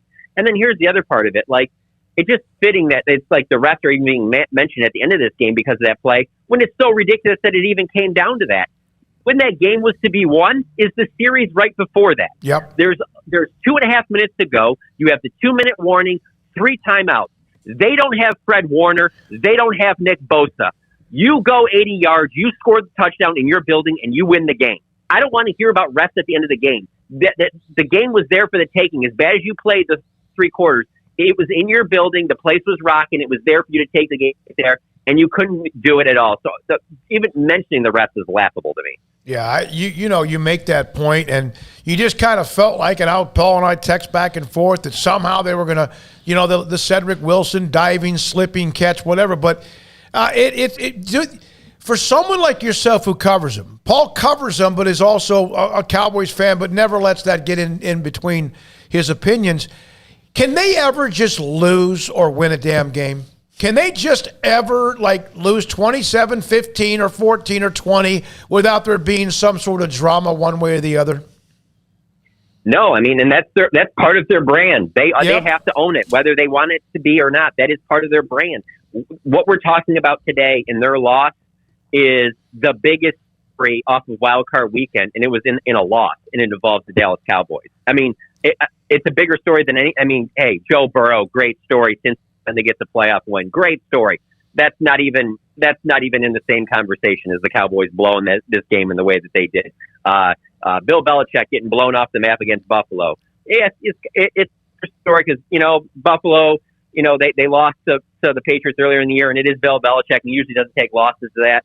Still on that level, you had 40 million people at one point, almost 50 million watching it at the end, to watch that debacle, and it just is the perfect soap opera type thing that the Dallas Cowboys are. So, in not being a fan of the team, but having covered them for the last decade, I watch it, and it's like, I understand the Cowboys have a lot of fans, so, of course, people that don't like the Cowboys or say Cowboys fans are obnoxious, that's fine. Everybody has obnoxious fans. The Cowboys probably have the most because they have the most fans.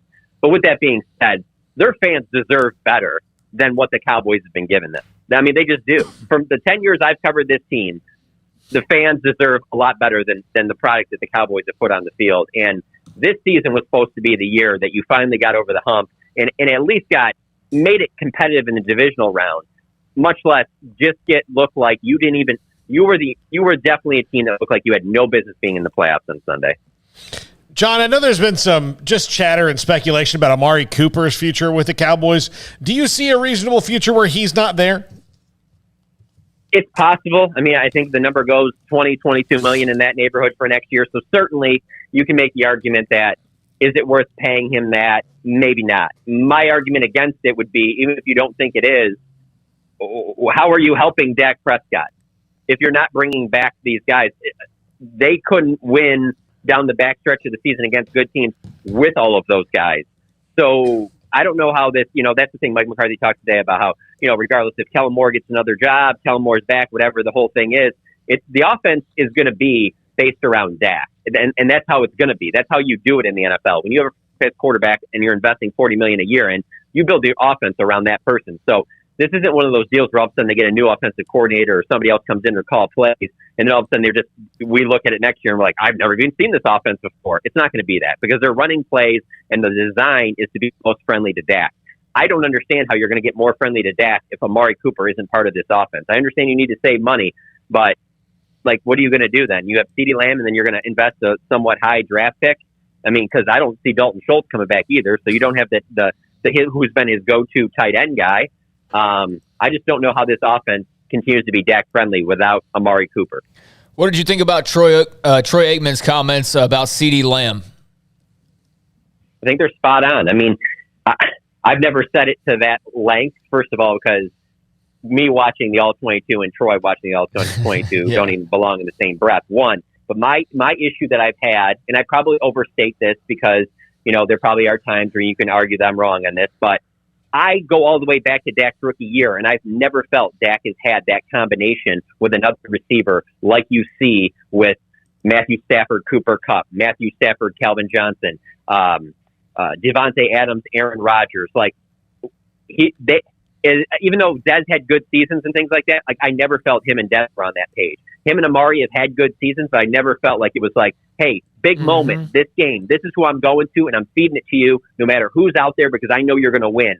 There's never been that rapport with one other receiver, and I just feel like you need that to win big in the NFL. Now, Troy mentions that if they played the coverage that San Francisco played against CD, if they played that same thing against Michael Irvin back in the day, Troy said Michael would have had 10 catches by halftime. Now, I don't know if that would be the case today. Obviously, the game evolves, the game changes. It's obviously a more passing game now, but it's hard for me to look at that San Francisco secondary and think, you were worried about those guys shutting you down? I mean, at some point, you just have to go in and be like, I'm not going to be going through all these progressions. I'm looking for this guy and this guy, my two top guys. One of these guys is going to be open. I'm throwing it to this guy. They can't double cover everybody, And I thought it was interesting that he pointed that out because, and I tweeted it. And the thing that's most fascinating about the responses to the tweet is not only do you have at least 10 NFL wide receivers that have liked or retweeted it,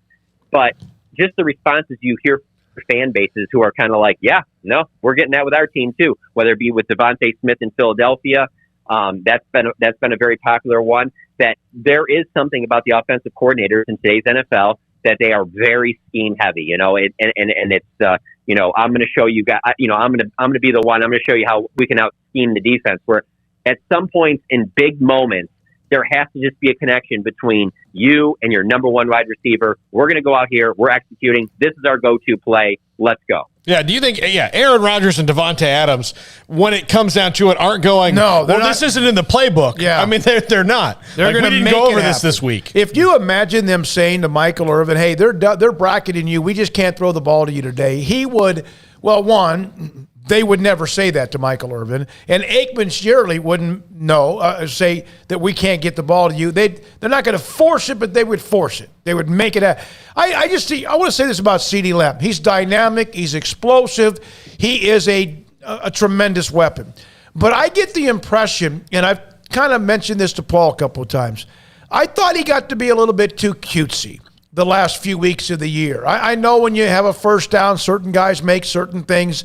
But I just wondered if he got a little bit too cutesy and not just go out and ball. It's possible. I mean, there's parts where you can say the same with Amari Cooper, not getting too cutesy, but maybe he needs to step up and demand the ball. Now, he did it after a couple of games where he didn't get a lot of targets later in the season, but it's almost like you need to see it on the field where he steps up and is just like, hey, I need the ball right now. This is winning time. I need touches right now. Like, let's go win this game. You just don't get that feeling from their receiving core, and we all know they're extremely talented.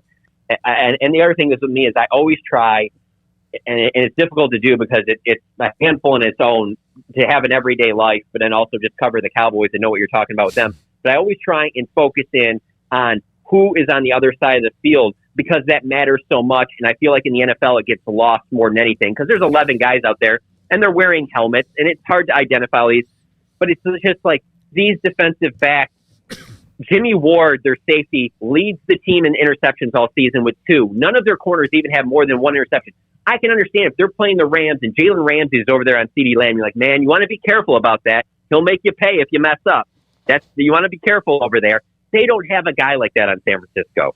And then the fact that the guys that do get it done for them are Nick Bosa, are Fred Warner. They're not on the field late in that game when you have to win. That matters. That's when you have to take advantage of those things. That's what good teams do.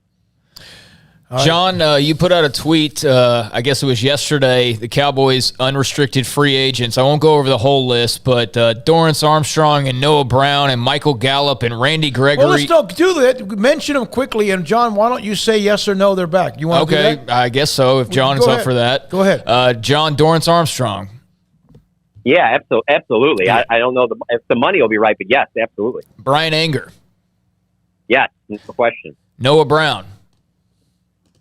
I mean, that's what's tough about just saying yes or no to these because it all factors in. Like, yeah, do you want him back? Yeah, if especially if there's, but you can afford to lose him. Well, I mean, I don't want to. There's like 20 other names, so I mean, you know the list. Gallup and Gregory. I would say the biggest ones are you would love to keep Dalton Schultz, you'd love to keep Randy Gregory, but they're going to be expensive. I would say the most likely would be Gregory that they would keep out of those. I think I would put if I was putting him in a list of importance. Randy Gregory would be number 1 for me. And to be honest with you, Schultz would probably be 2, but it's close. With 3 is J-Ron Kearse. And I think you can get J-Ron Kearse at a decent price. But it just for a team like the Cowboys that have not had very good play at safety for a long period of time, and you finally get in J-Ron Kearse, you'd hate to lose him. Plus, he was a real good leader behind the scenes, a vocal leader. The guys looked to him. Those out of all those 21 guys, those are the top 3 that I'm looking at that I would want to be bringing back. Michael Gallup, of course, factors in there as well, but that also goes with where his knee's at and what his market is, because I still think there's going to be teams that offer him money out there that will probably be better than the Cowboys. So, but I don't know. I think it's going to be tough to have Randy Gregory and DeMarcus Lawrence back. You mentioned Amari Cooper earlier with his contract. DeMarcus Lawrence is another one. They're going to make a tough decision on Amari Cooper. They might make a tough one on DeMarcus Lawrence as well. So, there's a good possibility that you don't have DeMarcus Lawrence and Randy Gregory next year. Well, George Kittle had 1 catch for 18 yards, and Kearse was, for the most part, the one handling him, right? So that says quite a bit right there because I thought Kittle was pretty much contained.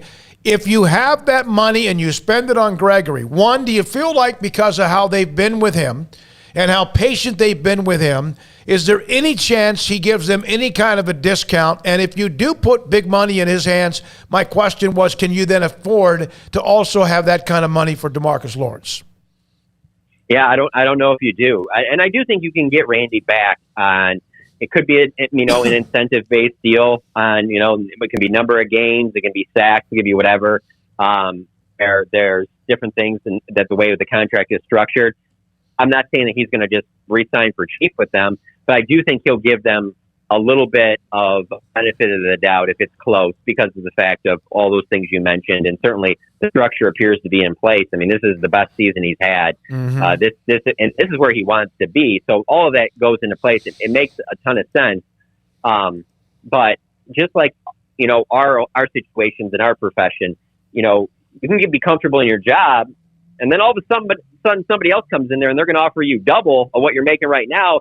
Hey, believe me, I really don't want to cover the Packers because I really don't want to live up there. But I mean, if you offer me enough money, everybody has a dollar amount to where you'll be like, I'll start thinking about it. Yep. It pains me to write hook 'em, but I would for the right price tag. You know what I mean?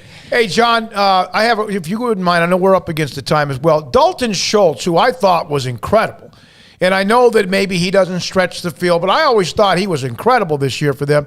Is there a knock against him that he doesn't get yards after the catch? Because I think he always got yards after, maybe not 20 like Kelsey or Kittle or whoever. I always thought he was fantastic after the catch. Maybe not game-breaking, but I always thought he always got more yards. Yeah, no, I don't think that that's been an issue with his game. And I him as a receiver, we've seen every year steady improvement there. I don't know that I would even say he did as a receiver this year is his max out. I think he could be even better there. If you're going to have a knock on him, I would knock him on his run blocking. His blocking wasn't to the level that I would have expected it to be, because that was the reputation really, was that Blake Jarwin is more of the pass catcher. Dalton Schultz can catch and he can do things in the passing game, but he's the better blocker. And there were just too many times when you would watch the games over again where you'd be like, I don't know, even if he's that great of a blocker. I think that would be but to be honest with you, the catching of the football, the yards, being the safety blanket for Dak Prescott, that's the stuff that gets you paid in the NFL. Absolutely. It isn't the blocking. As much as you want that tight end, that's not what's going to get you paid. He's going to make the money, and he's probably going to get paid by another team because they're going to pay decent money for a guy that he can block all right, but him as a pass catcher, he continues to ascend. Like I said, I don't know that we've seen his best ball yet. Thank you very much, John. Great stuff. John Machota, theathletic.com, with us on Wednesdays in the 5 o'clock hour. Armstrong, quickly, the graphic I sent you a couple of days ago. Here's a list of the teams, the longest active conference championship appearance drought. The Bengals are a win away from popping that one. The Browns, not a surprise, 1989. Or was that the year after? I don't remember. Yeah. I think that was much earlier. Washington, Mark Rippon and company won a Super Bowl. They have not gotten close since. The Lions, well, they lost to Washington, I think it might have been that year. Was. Dolphins in 92. It's been a long drought for one of the rich franchises, which Washington has a great history too, but not any time in the last 20 years. And the Cowboys, who at one point had more Super Bowls than anyone else, tied with the Steelers, and they have the same number 26 years later. Well, look, by that graphic, it's not so bad. Yeah. It's only been 27 years. There's 26 other teams that are not listed on that graphic. 27 years. Browns and Lions have never even sniffed a Super Bowl. I mean, they sniffed it in 89 and 91, but they've never been in that game. They've never been in the Super Bowl. Bengals have never won one and only made. They lost to a couple of the great San Francisco teams. But, Washington's got 3, Dolphins got 2, Cowboys have 5. That's still one of the most amazing marks to me, is the fact that the Cowboys for the longest time had the most Super Bowls, and then there was the 49ers, and then eventually here came the Steelers, and the Steelers got to 4, and you're like, are the Cowboys going to keep their lead here? And then here came the Patriots, and now the Steelers have at least 6. 6. Patriots have 6. And then the 49ers and Cowboys, I think, have 5. The 49ers could pass them. The Giants have 4. Washington has 3. Dolphins have those 2 back when they had the great teams in the 70s. Is that why the official city motto of Cincinnati is F Joe Montana? Yeah, probably. I mean, because I'm telling you, those 2 teams that they played against with Ken Anderson, the quarterback, they were good now. They were really, really good. All right, we got a break. Coming up next, Paul Catalina wraps us up with our top 5 here on this Wednesday afternoon. Alan Samuels, Dodge Chrysler Jeep Ram Fiat. Loop 340 east of 84 in Waco. Highest ranked brand quality, the Jeep Gladiator. They can give free appraisals on your vehicle. The 2021 Jeep Gladiator, the #1 new quality SUV. Buy from home if you don't want to go out to the dealership. Those are the kind of options you have. Highest ranked brand quality also with Dodge. Remember the J.D. Powers study? When the Ram trucks voted the #1 quality vehicle, not just truck, but vehicle in the country, and back-to-back Motor Trend Truck of the Year. All of that at Alan Samuels, Dodge Chrysler Jeep Ram Fiat, as they continue their championship event because of celebrating the Super Bowl, a Sugar Bowl for Baylor, and the Men's National Championship as they head into, of course, the end of January. Ted Teague and company, great staff, 340, Loop 340, east of 84 in Waco. American Bank has been serving Waco since 1952, and we're just getting started. Hi, I'm President and CEO Dana Hassel. Over the past few years, we've been busy investing in new technology to give you the best banking experience possible. We've also expanded our downtown branch and built 2 state-of-the-art buildings at our Woodway and Belmead locations. With bright open lobbies plus fast, personal, interactive teller machines, everyone in Waco is now just minutes away from face-to-face banking. Visit us today and see how we're invested in serving you at American Bank. Member FDIC. One size fits all. That may be all right for an adjustable belt or cheap sunglasses, but when it comes to your financial needs, no one wants a one-size-fits-all strategy. Ben Erlinson, your Edward Jones financial advisor, knows that his most important goals are yours. That's why he takes the time to understand your needs, knowing you. That's how Edward Jones makes sense of investing. Ben Erlinson, 100 North 6th Street in Waco, 254-759-8533. Edward Jones, member SIPC. It was broad daylight. I stepped into a gas station for 5 minutes to grab a snack, and just like that, my car was broken into. They made out like a bandit. My laptop, my phone, everything. I called my agent to see what could be done, and he restored my faith in humanity. My claim was processed so quickly, and I was able to recover my losses.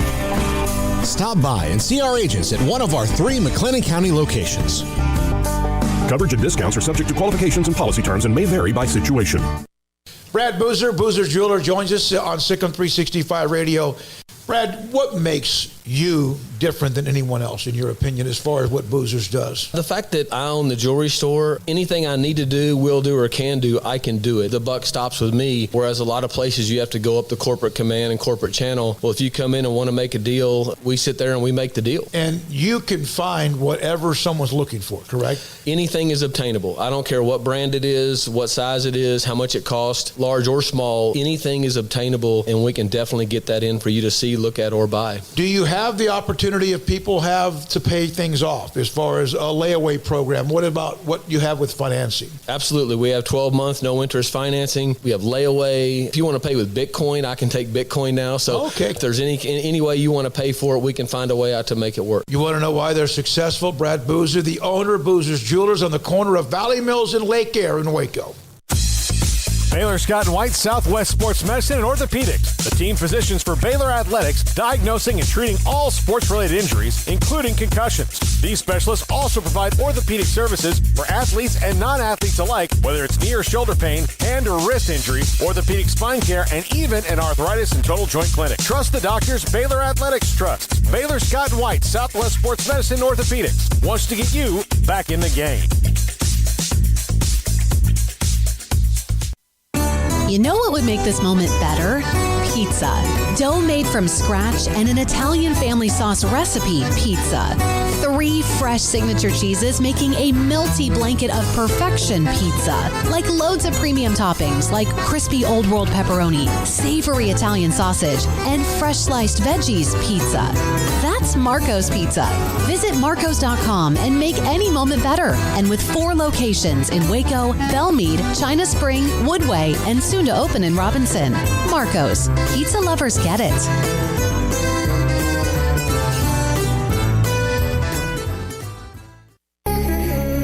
Welcome back to Sikkim 365 Radio. This is Paul Catalina's Top 5 at 5:55, presented by Champion Salon and Barber. To book your appointment, go to championsalonandbarber.com.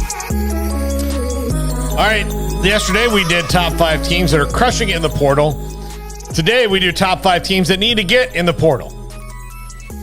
Only one of these teams had a banner year this year, but they haven't done anything yet in the portal. It makes you wonder if they're just that confident in their roster, and they've lost a few, but we'll get to that. Number 5, Miami. Only like 3 players so far. Not to say that they won't, but it's kind of surprising that under Mario Cristobal and they have this new coach that there hasn't been an influx of people rushing in. Who's their quarterback? What's his name? Van Dyke. Yeah. Van Dyke. Is he good? Yeah. Okay. Yeah, did you watch them? They were pretty good. I did, yeah, Miami. I mean, I just was curious. I wasn't sure about who was there and when. That's when I first saw him, I was like, this dude, I have no idea if he's going to be worth a salt, and he ended up being pretty good. I mean, when all is said and done, he wasn't a great player. He's not a Heisman contender, I think, right now, but he was fine. The reason I brought that up is that Caleb Williams has still not made his decision. And that was one of the schools that popped up on the possibility. But he'd beat out. He would beat out Ben. He would beat out pretty. I saw Dean Blevins pop something up about Caleb Williams a minute ago. Here's the thing: if Caleb Williams goes to your school, no matter who your quarterback is, you're done. Save for, I'm telling you, Bryce Young and C.J. Stroud are the only people in America that don't have to worry about this conversation. But if Caleb Williams walks in the room, the next conversation you're having with your coach is like, "Listen, we expect you to compete for this job." No, coach, I'm going to transfer. I get it. Well, Dean Blevins, it's a tweet he was talking about Riley, USC, Caleb makes things worse because until Caleb Williams makes his decision, even though Oklahoma's gotten a couple of quarterbacks that also signed one, it kind of keeps Dart from going there. Just in case, right? Because of Gabriel, and that's it, right? Yeah, absolutely. Yeah, I think with Miami, they lost most of their guys in the transfer portal that last half of the season. A bunch of guys jumped in, and I don't know what their numbers look like. But, yeah, I mean, kind of surprising for a new coach to only have 3 at this point. Yeah. Number 4, Penn State. I think just 1 right now. For Penn State. It's a team that has underachieved the last 2 years. Now, they played a lot of great close games this year. Had a loss to Illinois in that little nonsense overtime. That was crazy. But I think James Franklin might need to, throw some chum in the water and get some guys up to Happy Valley. Well, it depends on what you need. I mean, does he need a bunch of guys? I mean, that's the thing is like just because the transfer portal exists doesn't mean you have to use it that much. And they lose Noah Cain, but obviously that had worked itself out. And Cain is going to go and hopefully live up to that 5-star status at LSU. But in terms of who they did get, Mitchell Tinsley from Western Kentucky, and that's a wide receiver group that Western Kentucky had that put up a lot of big numbers. I mean, Jarrett Stearns was incredible there, and so I would figure he can play, and not much outside of that. But look at Baylor; they've got 1 guy's jumped in and 1 guy's jumped out, and that's it so far. And so some schools are just not going to have a lot to do. Sometimes that could be stability. By the way, the one name I thought about when Penn State in the transfer portal, John Lovett ended with 177 yards rushing. Never scored. His longest run was 18 yards, and the most yards he had in the game was 45 against Villanova. Well, I think he was a guy that it was time to go. He had been in Waco for 4 years and had been through a lot of coaching changes and all that. And being from New Jersey originally, I mean, I can understand wanting to get closer to home. I had no issue with that. I do think that he made a mistake. I mean, it's easy to say now. They won the Big 12 championship, a game he played in a couple years ago, and they didn't win.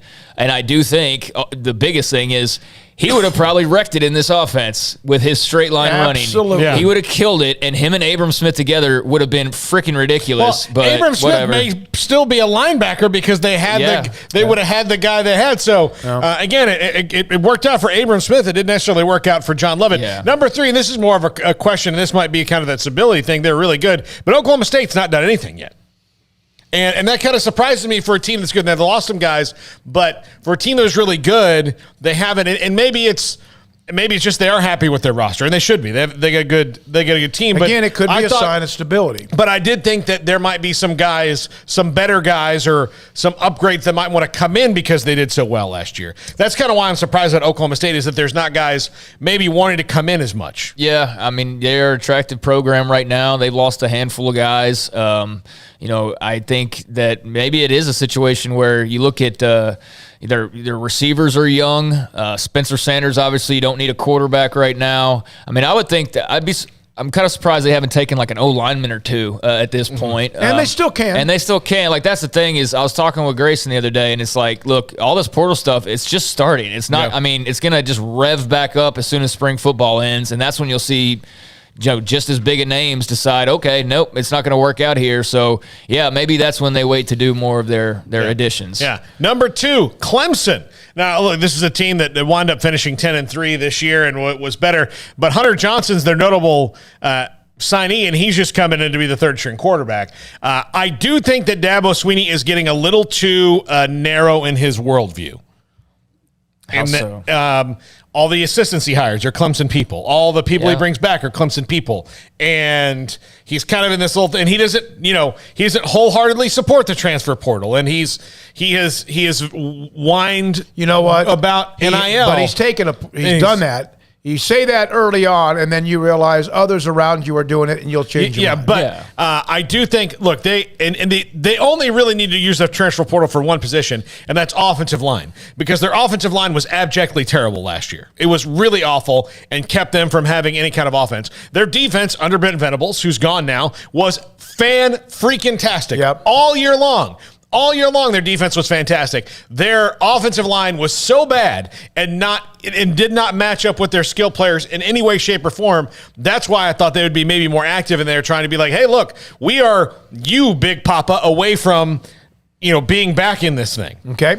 I mean, would be great to have a down year that's 10-3. You would think they had gone 5-7 the way it was treated. But if you get too myopic, though, and I think that's the danger. I think that 10-3 can become. He's not an idiot. No, but he has other people in his ear, including maybe an athletic director, boosters. To Paul's point, though, he's hiring a lot of his buddies, and that can go sour really quick because all of a sudden it can go sour both personally and professionally really quick. I mean, you know who used to do that? Nebraska, and then they got away from it.